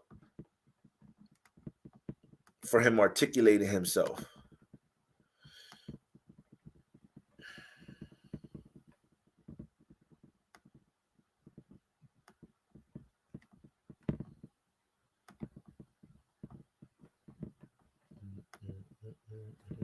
2011, right? First overall pick. Dallas All-American, whole career. So he's always been like that. He's balling for the Nets right now. You know what I'm saying? Got a ring with LeBron. I'm happy to have Kyrie Irving. Some people may call him Uncle Drew. Some people call him the scale god. Kyrie Irving in the building. Happy to have you, my brother. Respect. And famous for the smudging. Yes, sir. No terminology. All the viewers. It's called smudging. Mm-hmm. I feel better. You feel better? I want to learn. I do feel a sense of peace. I feel like his presence came in and changed. He's positive, bro. You know what I'm saying? So like, he's positive. The environment do feel different, you know. But we sit here playing around a little bit. It's cool, but when you start staging yourself, like it's like you went into a meditative state. Yeah. You know what I mean? Grounding. Huh? Grounding. Is just as sacred as lighting the sage. So everything has intention, you know, and it's really about paying homage to all those who have come before you. And there has been numerous wars that have taken place over centuries against indigenous Americans or indigenous people, Black Americans, Black people. And this is very sacred to us because it's a ritual, you know, and it means different things in different households and different cultures all around the world. Ayo. These are his first sentences in one of the biggest podcasts, you know, amongst athletes in sports. These are his first sentences. He talking about indigenous people. This is an NBA superstar we talking about right now, guys. Like, you have to really think about this right now. You have to really think about this, what I'm saying right now. He's on a big platform talking about indigenous people off rip. We didn't even warm up. You feel me? But at the same time, it was introduced to him based off of how they got into the conversation, because you see how the people that's around him already talking about the energy they picked up on him, the spiritual influence on him, this him saging in the room. You feel me? Once again, Mars Aquarius off the rip is already influencing the people around him in some type of shape or form. They already know about Kyrie Irving, but them getting the chance to be in his presence before, you know, the podcast went down, they already just telling him about his energy overall, and it's already having them think differently. You could tell by the interview that he comes off real influential to the point of how they want to pick his mind. But I'm only gonna play it pretty much just like for like this little opening part, just to display just how he articulated himself though. Bro, sage is, you know, and it means different things in different households and different cultures all around the world. Sage is a global thing. You know what I mean? And for me personally, I went back to my tribe in South Dakota, reclaiming my identity, reclaiming my power, reclaiming my tribal relationships, my communal relationships. And I got my name, Ela. H-E-L-A. What's And it means little mountain in my tribe. So I have a name that was handed down to me from my great-grandfather, and it was given to me from my tribe. So that was around 2017, and I'll say this, it shook my world up, because all the history was just being given to me, and then my ancestors were standing right next to me. So everywhere I go, I'm not walking alone. So in South Dakota? Mm-hmm. So how do you find Standing Rock or McLaughlin, South Dakota, North Dakota, Arizona, a little bit up, because America before it was colonized was indigenous. So what happened, you know, in your life that made you want to find your tribe or even think like that? Yeah. And then also, you know, how do you find, you said, I found my tribe. You know what I mean? How do you do that? You know, saying ancestor. Can I find my tribe? Yeah, you can. I'm gonna just say this: there are ways to reconnect to your history by just asking questions to your elders. They're walking libraries. You know what I mean? They have a lot of information and wisdom and knowledge to impart on us. But of course, we're out here living fast lives, so it's hard to sit down sometimes with your grandmother, great grandmother, and you know. It is, I'll say it's the phrase for 2021 that I give to my brothers and sisters is find your tribe season. Find your tribe season. It really is about reconnecting to your lineage and appreciating it. You know, and when you find your identity, it's just, you're not walking confused out here and trying to piece yourself together from other people's knowledge about who you are, you know, because there's a lot of false information about who we are as indigenous Black people. So when I found my tribe, it literally was a purpose that was given to me from my mom. She passed away, transition when I was 4 years old, and then my grandmother at 5 years old. So my grandmother was in the Bronx, and then my mom was in South Dakota, right?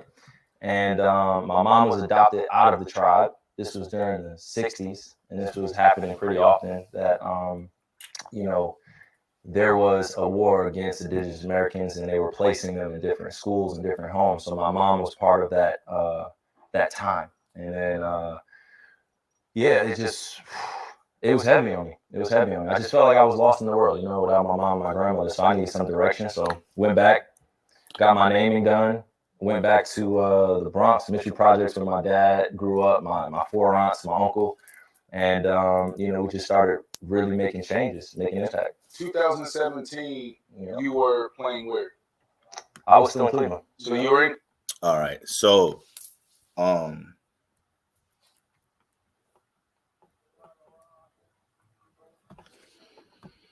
yeah, guys, we can joke about, we have all these different stereotypes about us signs, and we can't even say they really stereotypes, because if we say like, oh, Aries is like real individual and aggressive, it's not like we're blowing that out of proportion saying that. It'll be easy to find that. But I just want to emphasize the rulership, the fact that his son is in Aquarius. Do you see how he articulates himself, his ability to communicate, relate things in a very simplistic way, especially when breaking down spiritual influences? Very simple, making it the way he's making it simple for others, explaining his individual experiences with things. But, as a Aries sun with that Mars in Aquarius, you're going to have that feel. You're going to have that influence to want to, exchange the thought of what you personally are passionate about as an Aries sun. Most Aries suns is not so much passionate about relating their individuality. They're usually just examples of it. Most Aries that have a huge influence on others is not because they were so devoted into connecting or relating or being or displaying or influencing others. They're the I am, their own example, their accolades, their accomplishments is what becomes inspiring to others, how they conduct themselves, their character. But if you got some air influences in there, or if that Mars is in the air, is being influenced by air, the sun ruler, you're going to see that ability to articulate things amongst their feelings, emotions, their I am perspective, aka their personal outlook on the world, their belief system or whatnot, and just in that little small is a great podcast, y'all. So y'all should check it out. It's on the I Am Athlete podcast. All right, they're hosted by retired NFL players, and they have different type of athletes and people come on there. But that was one of the best episodes I've seen, because they do have some good episodes up there. Like I said, it's one of the top podcasts. But that episode was deep, and he definitely utilized that platform to articulate certain ideals and things about past circumstances and controversies in his career and whatnot. And you can really, with that, understand that when I say black sheep energy with that sun in Aries, moon in Scorpio, those two alignments alone give off black sheep energy. But,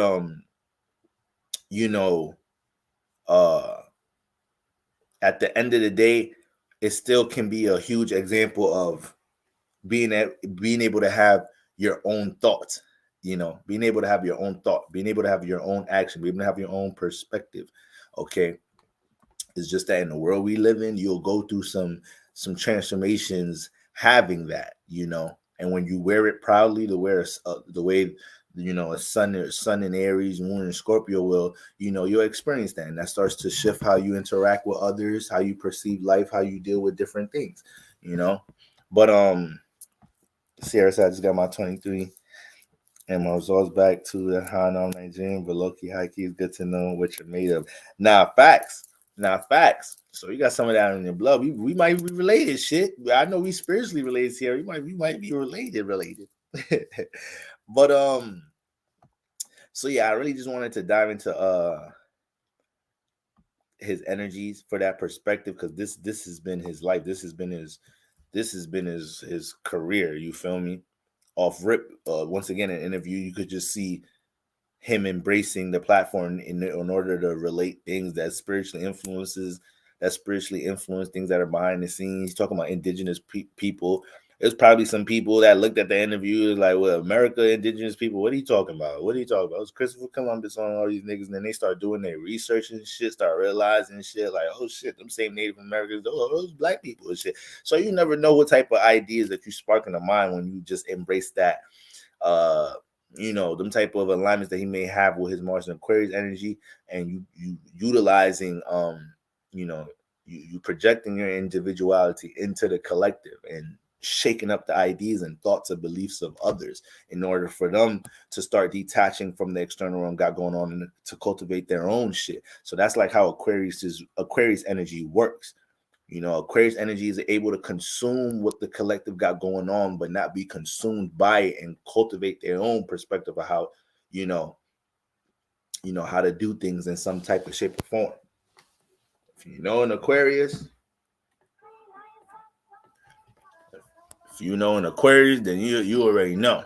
You already know. So but yeah, that Lilith, that's a big thing right there. That was a big thing amongst them Aquarius energies with Mars in there too. All right. Now, lastly, wrapping it up, guys. Our favorite Gemini. The world's favorite Gemini, Kanye West. All right, he's back in the media for another Kanye West-like thing. Okay. Look for the nice little article inside. Just giving a little.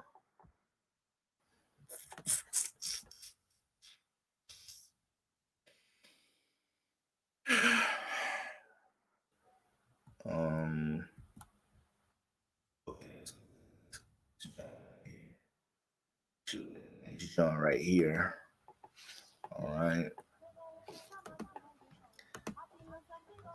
That's the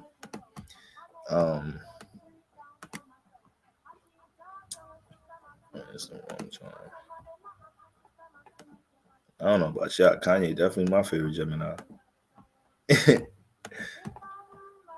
think he goes down as the most interesting people of all time, to be honest with you. All right, so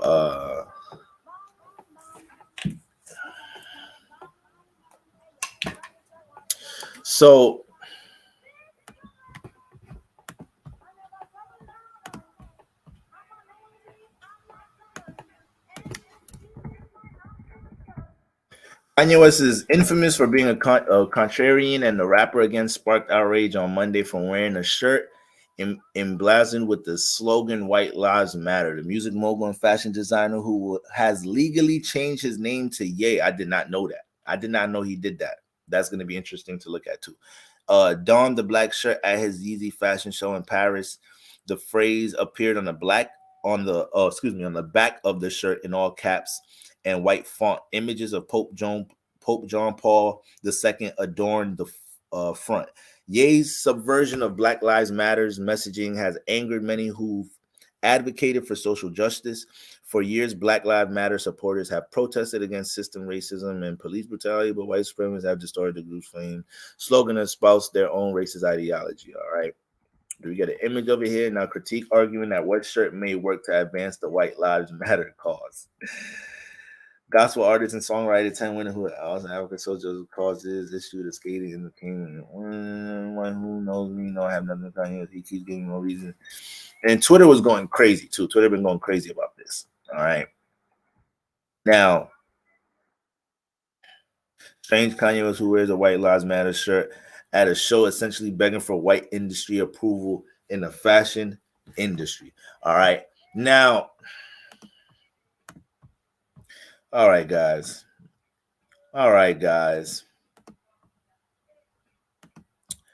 Let's make this simple, y'all. Let's make this simple. If the world was into astrology, a lot of things would just make a lot more sense to individuals. I swear to God. If the world was not, if we was taught astrology in the world, like if astrology was taught in school, when Kanye does some crazy shit, we just be like, oh, it's Kanye. That's what he do. It's Kanye doing his thing. I mean, that's the way you should be perceiving it anyway. You shouldn't be getting all riled up because of a shirt a nigga wear. But that's the world we live in today. We will get in our feelings and emotions about that. You feel me? When it can be something that's realistically pushed to the side. I'm a Capricorn moon, so another motherfucker might be like, yeah, but the message behind it is that, motherfucker, who cares? Who cares? You know, look at your real priorities and responsibilities in life. Did Kanye t-shirt really affect that shit? All right. Shit. So with all that being said, you gotta understand something when we look at Kanye West alignments. You gotta understand something. Okay. Now, yes, we may know he's a Gemini sun, moon in Pisces. Now, off rip, guys, for those of you that never seen any breakdown that I did on Kanye West in the past or whatnot,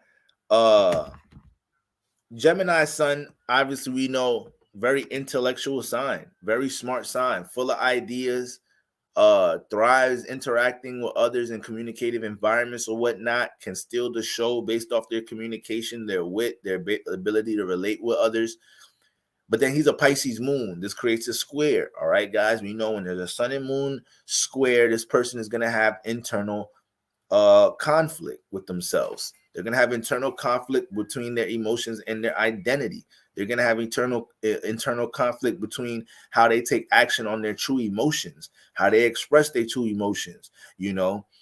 We see more of what type of specific issues can develop when we look at the sign. So when we look at the moon in Pisces and the sun in Gemini, all right, they're both mutable. We got Pisces moon, which makes the emotional needs and awareness, dealing with connecting, all right, relating, understanding others, feeling understood.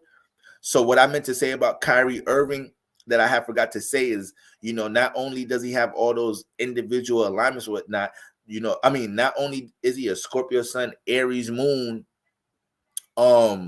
which can create strong individuality if you just have one of them alignments. Being any one of them alignments can make you very misunderstood, let alone be a Scorpio sun and Aries moon. This can make for a very misunderstood individual. When you have all that individuality, that's a potential thing to happen here, being misunderstood a lot. So, once again, with Kanye West's emotional needs, dealing with connecting, all right, especially if it's dealing from more of a subconscious space, all right, understanding others, feeling understood, all right, and then obviously the creative spiritual influence that come with the Pisces constellation, right? This becomes your emotional needs, emotional awareness. But then you got the sun in Gemini, all right? So now this person has a lot of different thoughts. So the emotional state is built to be flexible, to adapt to different emotions and vibrations. Then the sun energy is built to be adaptable towards different people's feelings and thoughts. What does this create? A lot of motherfucking feelings, emotions, and thoughts. That's what that alignment creates. That alignment creates a lot of mental and emotional confusion. It could be a little instability with mental health here, because you got somebody that, inside they feel deeply, they're sensitive as fuck to the world as a Pisces moon. What degree is this Pisces moon? 16 degrees, so that's in the Cancer portion. That's in the Cancer portion of Pisces, and he already a Cancer rising. So Kanye is so sensitive, it's not even funny.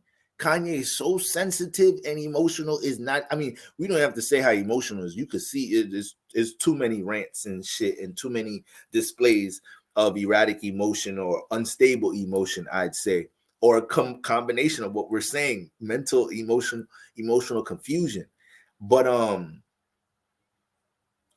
with all that being said, this creates potential for a highly creative individual. All right? Creates potential for a highly creative individual. Creativity and your imagination is what a Pisces moon basks in. That's what they feel like they need to connect to in this world. All right? Once again, moon sign your needs. And then the sun is in Gemini. So there's going to be so many different ideas, perspectives on how to build on their creativity and imagination.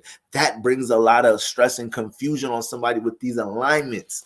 Some of y'all may know, some of y'all, or if you have these alignments, if you have Gemini, Pisces, and your sun, moon rising, That's probably the most frustrating thing you go through in your life, understanding how to structure all the creativity, or, you know, which one of these ideas do I deal with my creativity?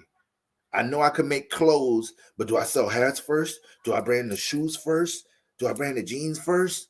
You know, do I pre-order?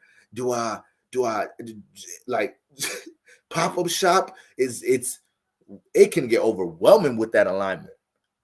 But then you have their friend or they partner or they loved one or they sibling looking at them like, motherfucker, just do something. All this shit is fire. The hat is fire. The sneakers is fire. Do something. You just getting lost in your thoughts right now and in your feelings about this shit. So yeah, that's a tough that is a tough square to deal with. All right.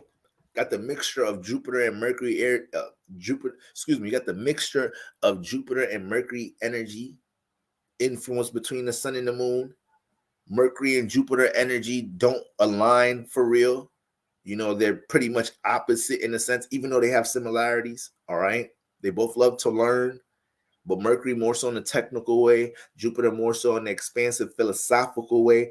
So you see how many times Kanye, I'm a real Kanye fan. So if you're a real Kanye fan, like I'm talking about watch his interviews, you'll see times where he tries to logically articulate something that's really faith-based, but he tries to drill it in your head to make you think that, like, no, that's the logic to something that's faith-based or something. So that's sometimes the misunderstandings come from with that alignment. They can explain something spiritually, something faith-based in a logical, linear way. And then it could come off like, it's like you're not wrong, but like, you're not exactly right at the same time, but it's really the messaging comes off wrong. So it could create a lot of misunderstandings with communication.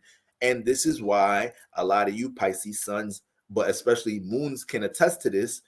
This is why a lot of his influence has heavily came through the arts, music, because a lot of Pisces moons may feel like they need to channel creativity or whatnot to connect to the world. All right.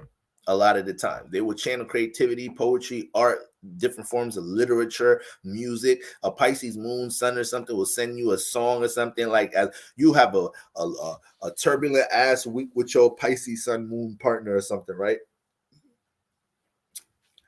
Y'all on the verge of breaking up, trying to save what y'all got left for something, having all type of long conversations every day. Then one day they'll just send a song, like, you know, this song just really, like, I don't have nothing else to say, but the song is just saying it all. Like, they'll channel some type of creativity or art to relate a message or, you know, communicate in some type of shape or form.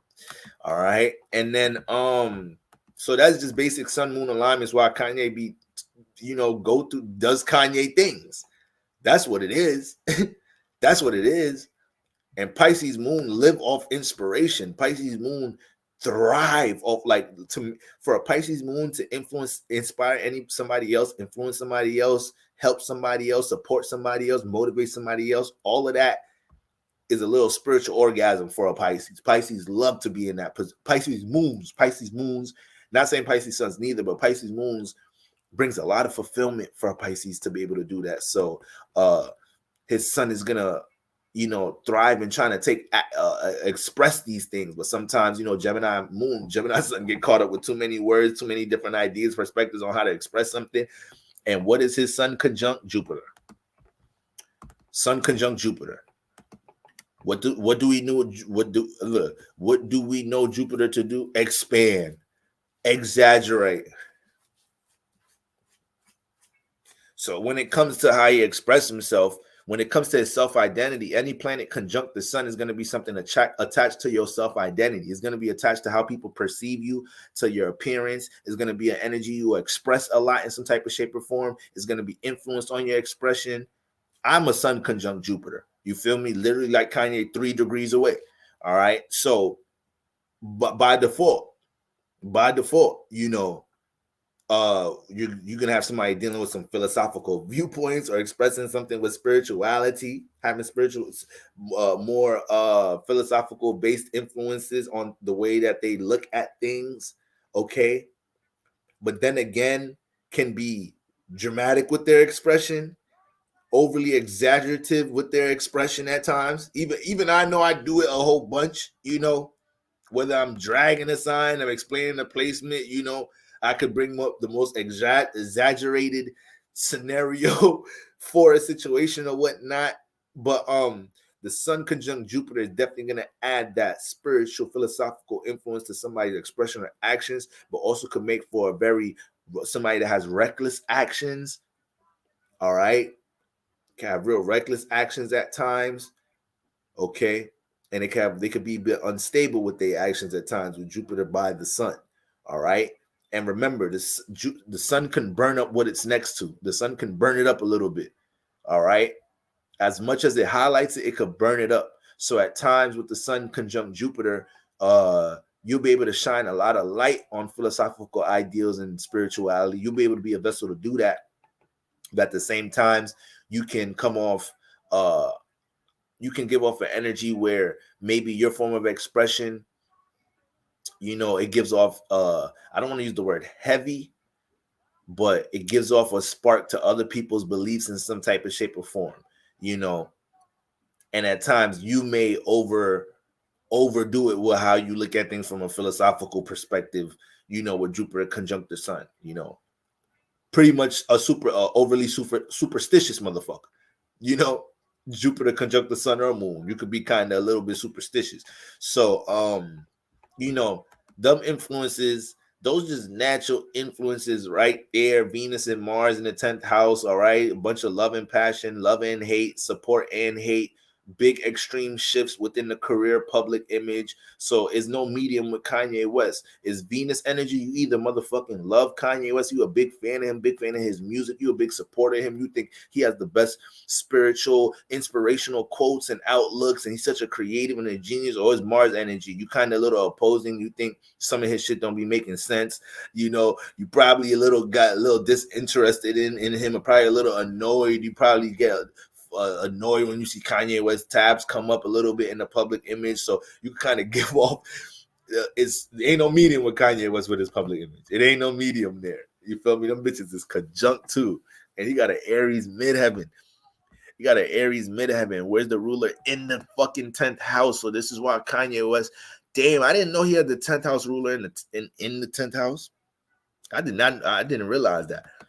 So when you have the 10th house, any ruler in the house, it rules, this is somebody that brought some type of past life experience that comes with a strong ass intuition on how to navigate that house. Don't be needing external reference, influence, or guidance on how to do things in that house. Aries in the 10th house, it already brings strong intention towards what they build in career. Now they're gonna go through a lot of bullshit though with Aries in the 10th house, because there's going to be certain things that need time. There's going to be certain things that need more structure and planning, and they got a lot of passion and devoted towards building these things up. But sometimes they got to learn how to slow it up in the 10th house, and they may manifest people trying to take from them in career. They may manifest situation where people try to take advantage of them in career. But nonetheless, though, Mars gets busy in the 10th house. Like Mars gets busy in the 10th house, and he has it as a 10th house ruler too. So you could just see how influential his individuality is in the 10th house, how strong it is, why it radiates so strong. Anything Kanye does that's different from others, it gets super publicized. Sun conjunct Jupiter is exaggerated, and then he has a stimulated 10th house with Mars in there, so it comes off as a strong sense of like, look what this one person is doing, Kanye West, and he's the only person that's thinking or conducting himself this way. It gets portrayed in that type of way, in some type of shape or form.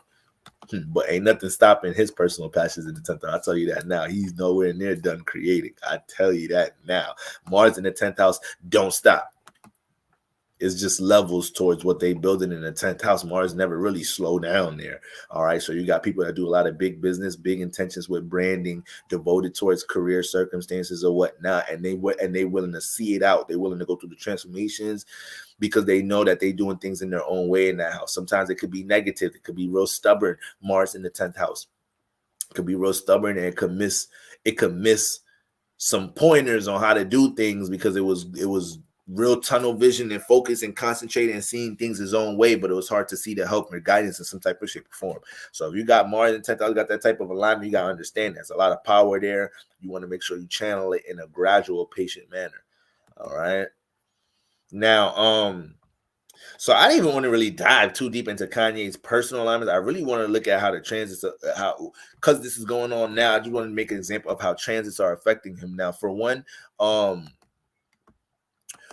he has Mars transiting his 12th house right now.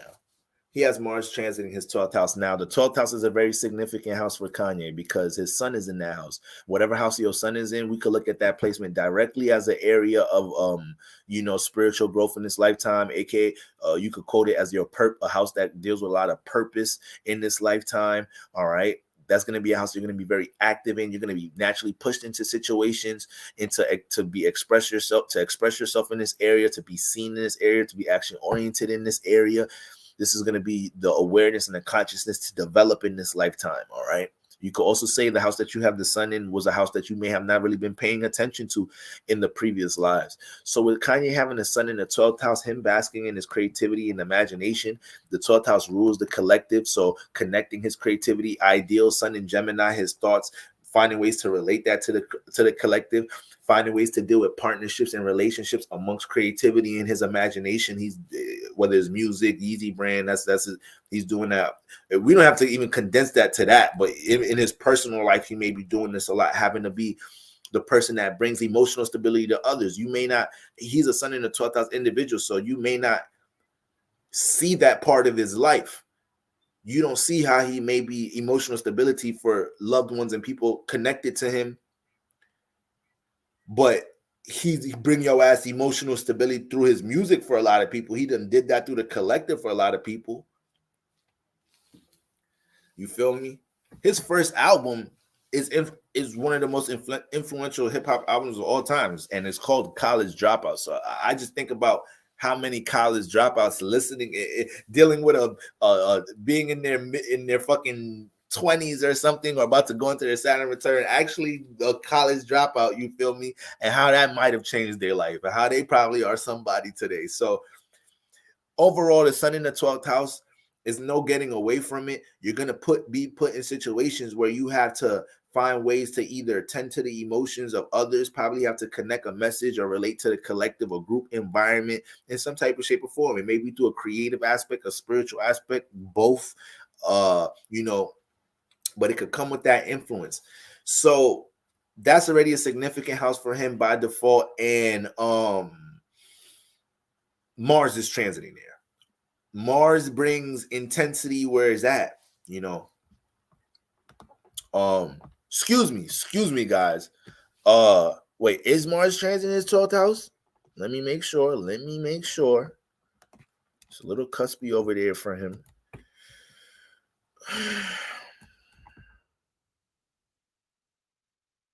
Yes. So Mars is transiting his 12th house. Okay, I just wanted to make sure. So we got the influence of connecting to the collective. Mars is intense. Is not a gradual entrance when it walks in a room. It's kind of loud. Mars might be loud in a way, or or people have fear Mars. Everybody might start tapping. Everybody like, Mars here. Put your chain on. Start taking their earrings off and shit. So also having it there, transit in there, hovering right by his sun. We already know his sun is conjunct Jupiter to be an exaggerated type energy when it comes into expressing his thoughts and his ideals. So with Mars transit there, it just brings, more shock value towards how he's relating to these things to the collective at the moment. So that's one off the rip. Now, Jupiter conjunct his midheaven and trining his sun in Jupiter. All right. So that's we know Jupiter's moving retrograde right now. Okay. So it's just hovering right on top of his shit. Jupiter's 2 degrees, he a 3-degree midheaven. So he got Jupiter in his midheaven, it's pretty much been hovering on this house for the majority of the year. So it's not like that's something that just happened around this time where this event, when he had this event and wore that apparel. But you know, it is conjunct his sun. It is trining. Let me see. Not necessarily trining his sun, because Jupiter is early degrees, so it's 2 degrees Aries. Wait, Jupiter conjunct Midheaven, sunshine, Jupiter.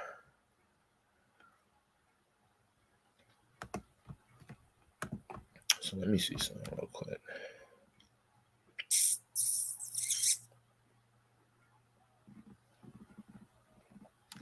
Okay, yeah. So it's not like it's forming a sextile, but just having Jupiter hovering around the midheaven, you know, I feel like having the retrograde influence by the midheaven is one thing, looking at a different planet, but having the retrograde influence by a cusp or midheaven by on its own has the potential of bringing those repeated scenarios of that house back into play. So even though it's a different situation, we look at the public image of Kanye West being a little controversial. So little retrograde energies touching the midheaven a bit, you know. And then you know, in his natal energies, he also has Mercury conjunct Lilith. So that's actually something else I wanted to point out with his natal energies that I feel like really goes underlooked when people look at Kanye's natal energies. Mercury by Lilith, man. Mercury by Lilith is going to be, this person is going to communicate things at times that rub people the wrong way. You know, when you think of Lilith, you're not thinking of like a Venetian woman. You're not thinking like a woman that's like all motherfucking elegant looking and makeup done. And I ain't saying Lilith don't look good now. I'm just saying Lilith is more intense. Is intense when she walk in the room. She's straightforward. You know, when she walk in the room, motherfuckers is a little intimidated by her because they heard what happened to the last nigga that thought they could play her. You know how he transformed that motherfucker, and now he's dealing with a dark situation he got to deal with for the rest of his life or some shit. Nigga lost a finger fucking with her or some shit. She cut some shit off. So, you know, Lilith brings a dark energy where it's at, but once again, the energy of perseverance and you know, a deep intensity. All right. And when you have it by the Mercury, this is gonna be influenced with how this person communicates. So you already he already got all the communicative Mercury influence energies amongst his sun. But then now, once again, when we look at the sun ruler Mercury, it's conjunct Lilith. So this has a lot to do about why he's so intense with the way he expressed things. George Bush don't care about black people. Live air, gangster. You know, so and then you also got to understand that Lilith has like correlates to like the substance of the moon, so it's dealing with like moon energies, lunar energies. So lunar energies deal with past energies, reflection, memory, you know, past life influences. So with him having that lunar like energy that kind of influences response by his Mercury, the way Kanye responds to his thoughts is Gemini already got a short filter, but then he got that shit by Lilith. He gonna respond to how he really feel about the thought in his head, you know, and it may not have that much of a consideration for how it may other people might pick that up at times. You know, that's not necessarily how he feels. That's not his moon's intention. That's just how his Mercury may react at times, how his mind may react at times, you know.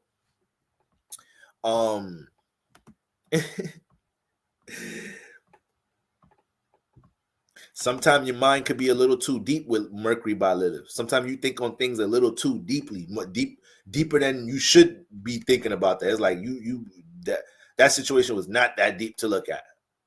You took it a little way too deep. You feel me? I was watching I seen a clip of Kanye West on a Joe Rogan interview. The nigga was talking. The nigga stopped, closed his eye. While he stopped, he closed his eye like mid-sentence. He's talking. He just explaining the sentence. Mid-sentence, he stopped and closed his eye like, nigga, Joe Rogan looking at him for them like 7 to 10 seconds. He looking at him like, nigga, Kanye said, I was praying. I had to pray just now. At that moment called for a prayer. That nigga Kanye is something.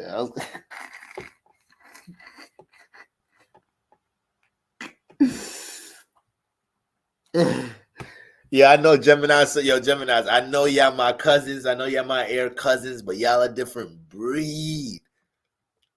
Y'all a different breed. Stopping mid-sentence for a prayer live on air on a podcast in your head is something different. You ain't shared the prayer with us and nothing like. That's just crazy. You ain't even tell us what you stopping for. You stopped and then told us after. At least give us the little setup and we know what's going on. Some Geminis, man. Gotta love him. All right. But yeah, the mind of Mercury conjunct Lilith is really deep. The way they communicate on this can have a really lasting effect, could emotionally impact others, you know. But Lilith resembles perseverance, those guys. Lilith has experienced and endured a lot of transformations. So this is why wherever Lilith is at in your chart, these are challenges that you have to work through, because Lilith has the capability to endure and evolve through these things. However, you know, with them having Mercury by there, once again, look at Kanye's messages in his music. For one, his music, he's so creative, even though he has a potential to be very unstable with his emotions and thoughts. If you look at the evolution of his albums, the messaging behind it, the title, the album approaches very versatile, extremely versatile, you know. And I think a lot of his catalog, once again, Mercury mind, you got to tie Mercury a lot into like things with music too, when it comes into anything with, once again, music, communication and all that. You got to tie Mercury up in there. But with Mercury conjunct Lilith, if you guys know Kanye's music, a lot of his messages does deal with things of persevering, you know, persevering through turbulence, persevering through hard times. College Dropout album basically talking about persevering through, you know, aka pretty much like mocking the American dream in a way, but, you know, giving off an inspiring message of being opposing, being a college dropout, making it humorous, but also giving messages behind it with dope creativity. So like you a Pisces moon, Gemini sun with all them energies, then the sun is in the 12th house. So you hear this is the experience that you're granted to dive into that realm, to bask into your imagination and creativity. But you got Gemini sun, so it's just too many things. He want to make the music, he want to make clothes, like you're gonna have a lot of ideas, different things, gonna be very versatile. You're a double mutable sun and moon. Mutable energy is versatile, but that's what brings that's the dark side. That's what brings such the high potential to be unstable at times, reckless at times, confused at times. All right. But as you mature, you get it together, guys. You get it together. You get them squares and oppositions together. All right. Oh,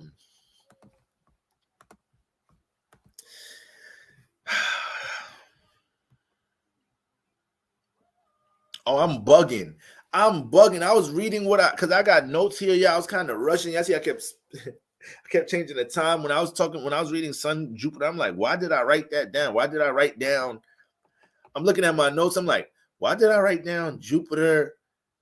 Because I broke down Jupiter conjunct his midheaven. I'm like, why did I write down Jupiter trine Sun? His sun is Jupiter not trine his sun. If anything, is close to sextile in it, but it's not even doing that. But Sun trine Jupiter. So the transiting sun in Libra right now is trining his Jupiter. Trine, strongest alignments there are. All right. And then it's air. All right. So air is a messenger. Air carries messages. It relates. It interacts. And having matter of fact, because I just want to see what else would the sun be aligning with right now in this chart. Okay, so it's squaring his first and seventh, obviously. It's transiting his fourth. It's about to conjunct Pluto soon. Okay, it's about to conjunct Pluto soon. So yeah, it's trining. I won't even say trying. It's not even trining that. The sun not even trining that yet. It's gonna start really trining it in about a week and a half. All right. Kanye is a Libra North node though, so he has to learn how to deal with relationships in this lifetime and not be. You could obviously how sometimes he falls into some of the traps in his in his South Node in Aries in the 10th house. There's just times where, like, he just said in an interview, he basically admitted to what like Sway was saying, how he should work with do things independently, this, that, and the third. And he was just too stubborn to in the interview to say Sway had a point, this, that, and the third. So being able to cooperate, relate with others, sometimes that South Node in Aries energy, South Node energy could take over at times, to be honest with y'all. South Node energy could take over at times. Really look at your South Node placement, especially if you have it harmonizing with significant placements like your sun, moon, ascendant. Sometimes your South Moon, you jump into that shit, sometimes forget about your big three this lifetime and snap out that shit for a little bit, like you really fully embody it for real. So, with that sun in South Node and Aries energy in the midheaven, when it comes into the public eye, he's experienced making individual decisions within career or within to build stability and format things in his reality. Even when it comes into previous interviews and documentaries of Kanye before he blew up, you could see how devoted he was into making sure he manifests things his own way within career and whatnot. So you could already see it. It's like, okay, he kind of knew what he was going to do. All right. But now his North Node is in Libra in his lifetime. So he's going to have to learn how to make sure he gets his relationships in order. It's why he's so strong over motherfucking Kim Kardashian too.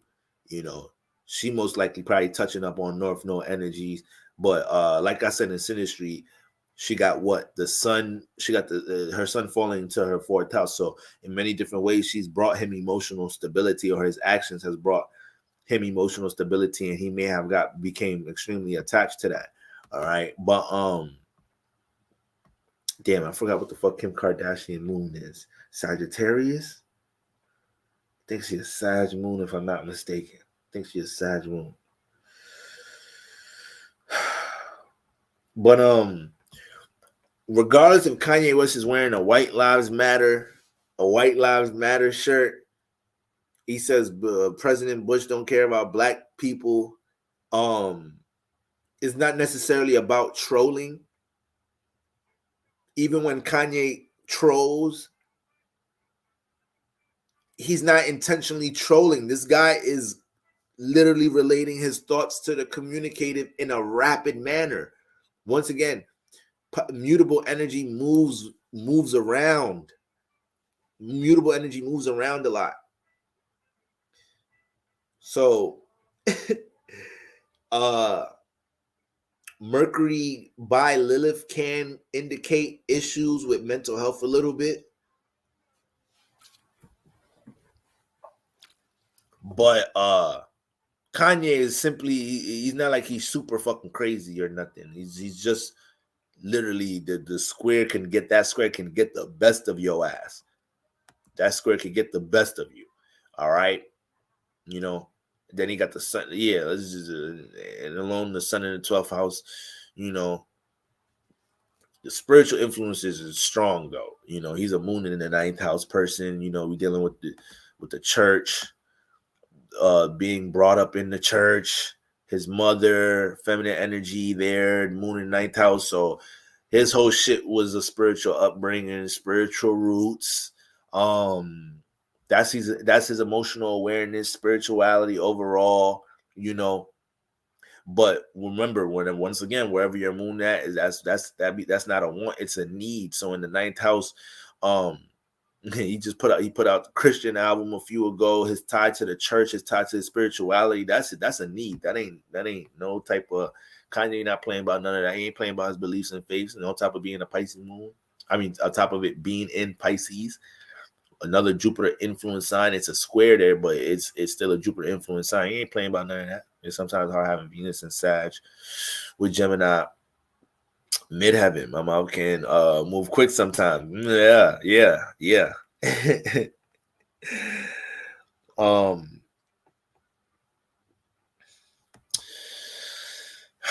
So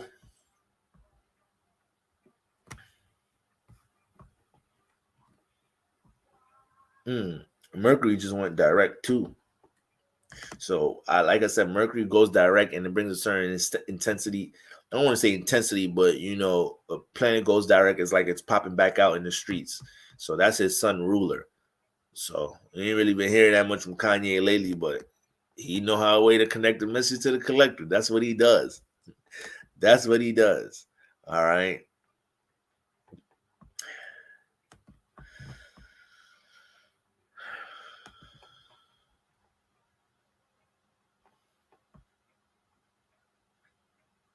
And then he got Sun trine Pluto though. That's why he has such an influence. That's also why he's so influential.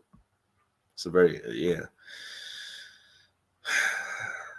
amongst air, but also a lot of shock value comes through that alignment too, with how he expresses himself. And then his sun and moon both square Neptune. His sun and moon both square Neptune. So that actually has a lot to do with Kanye diving so much into his imagination, into his own beliefs about things that he could get lost in the time it takes to connect that in some type of relatable way and communicate it. Sun square Neptune is learning how to appropriately work with their creativity and their spiritual essence in some type of shape or form. Moon square Neptune is gonna have to understand how to deal with the sensitivity of picking up certain feelings and emotions, especially understanding how to deal with the feelings and emotions of others. Neptune is another influence that deals with emotions, the subconscious of others, the collective. So you got moon squaring Neptune. This is something you have to learn how to do at times. You may not understand how you react to things or how you process things in some type of shape or form, or maybe even how you express things at times with his sun squaring, with his sun opposite Neptune. May not understand how other people feel about it at times. It probably could be way worse if he wasn't a Pisces moon, to be honest with you. It probably could be way fucking worse having your sun and moon opposite Neptune. It could be a total disregard for other people's outlook on things at times with that alignment. And then at times you could just get a lot of misunderstandings dealing with communication, period.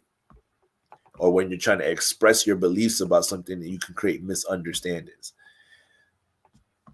All right. But for the most part, family, those are just understanding basic energies with Kanye's natal. Like, everything don't got to be a big trolling thing. Like, Kanye is dead ass relating his ideas and thoughts to the collective. But because he has so much changeable thoughts and ideas, and there's a lot of shock factor elements amongst how he expresses himself, Jupiter, by the sun exaggerating things, Mars and Venus in the 10th house. So the public, anything he presents into the public eye, public image can trigger feelings, emotions, but also have a strong impact on others, whether from a motivational perspective, inspirational perspective, or whatnot,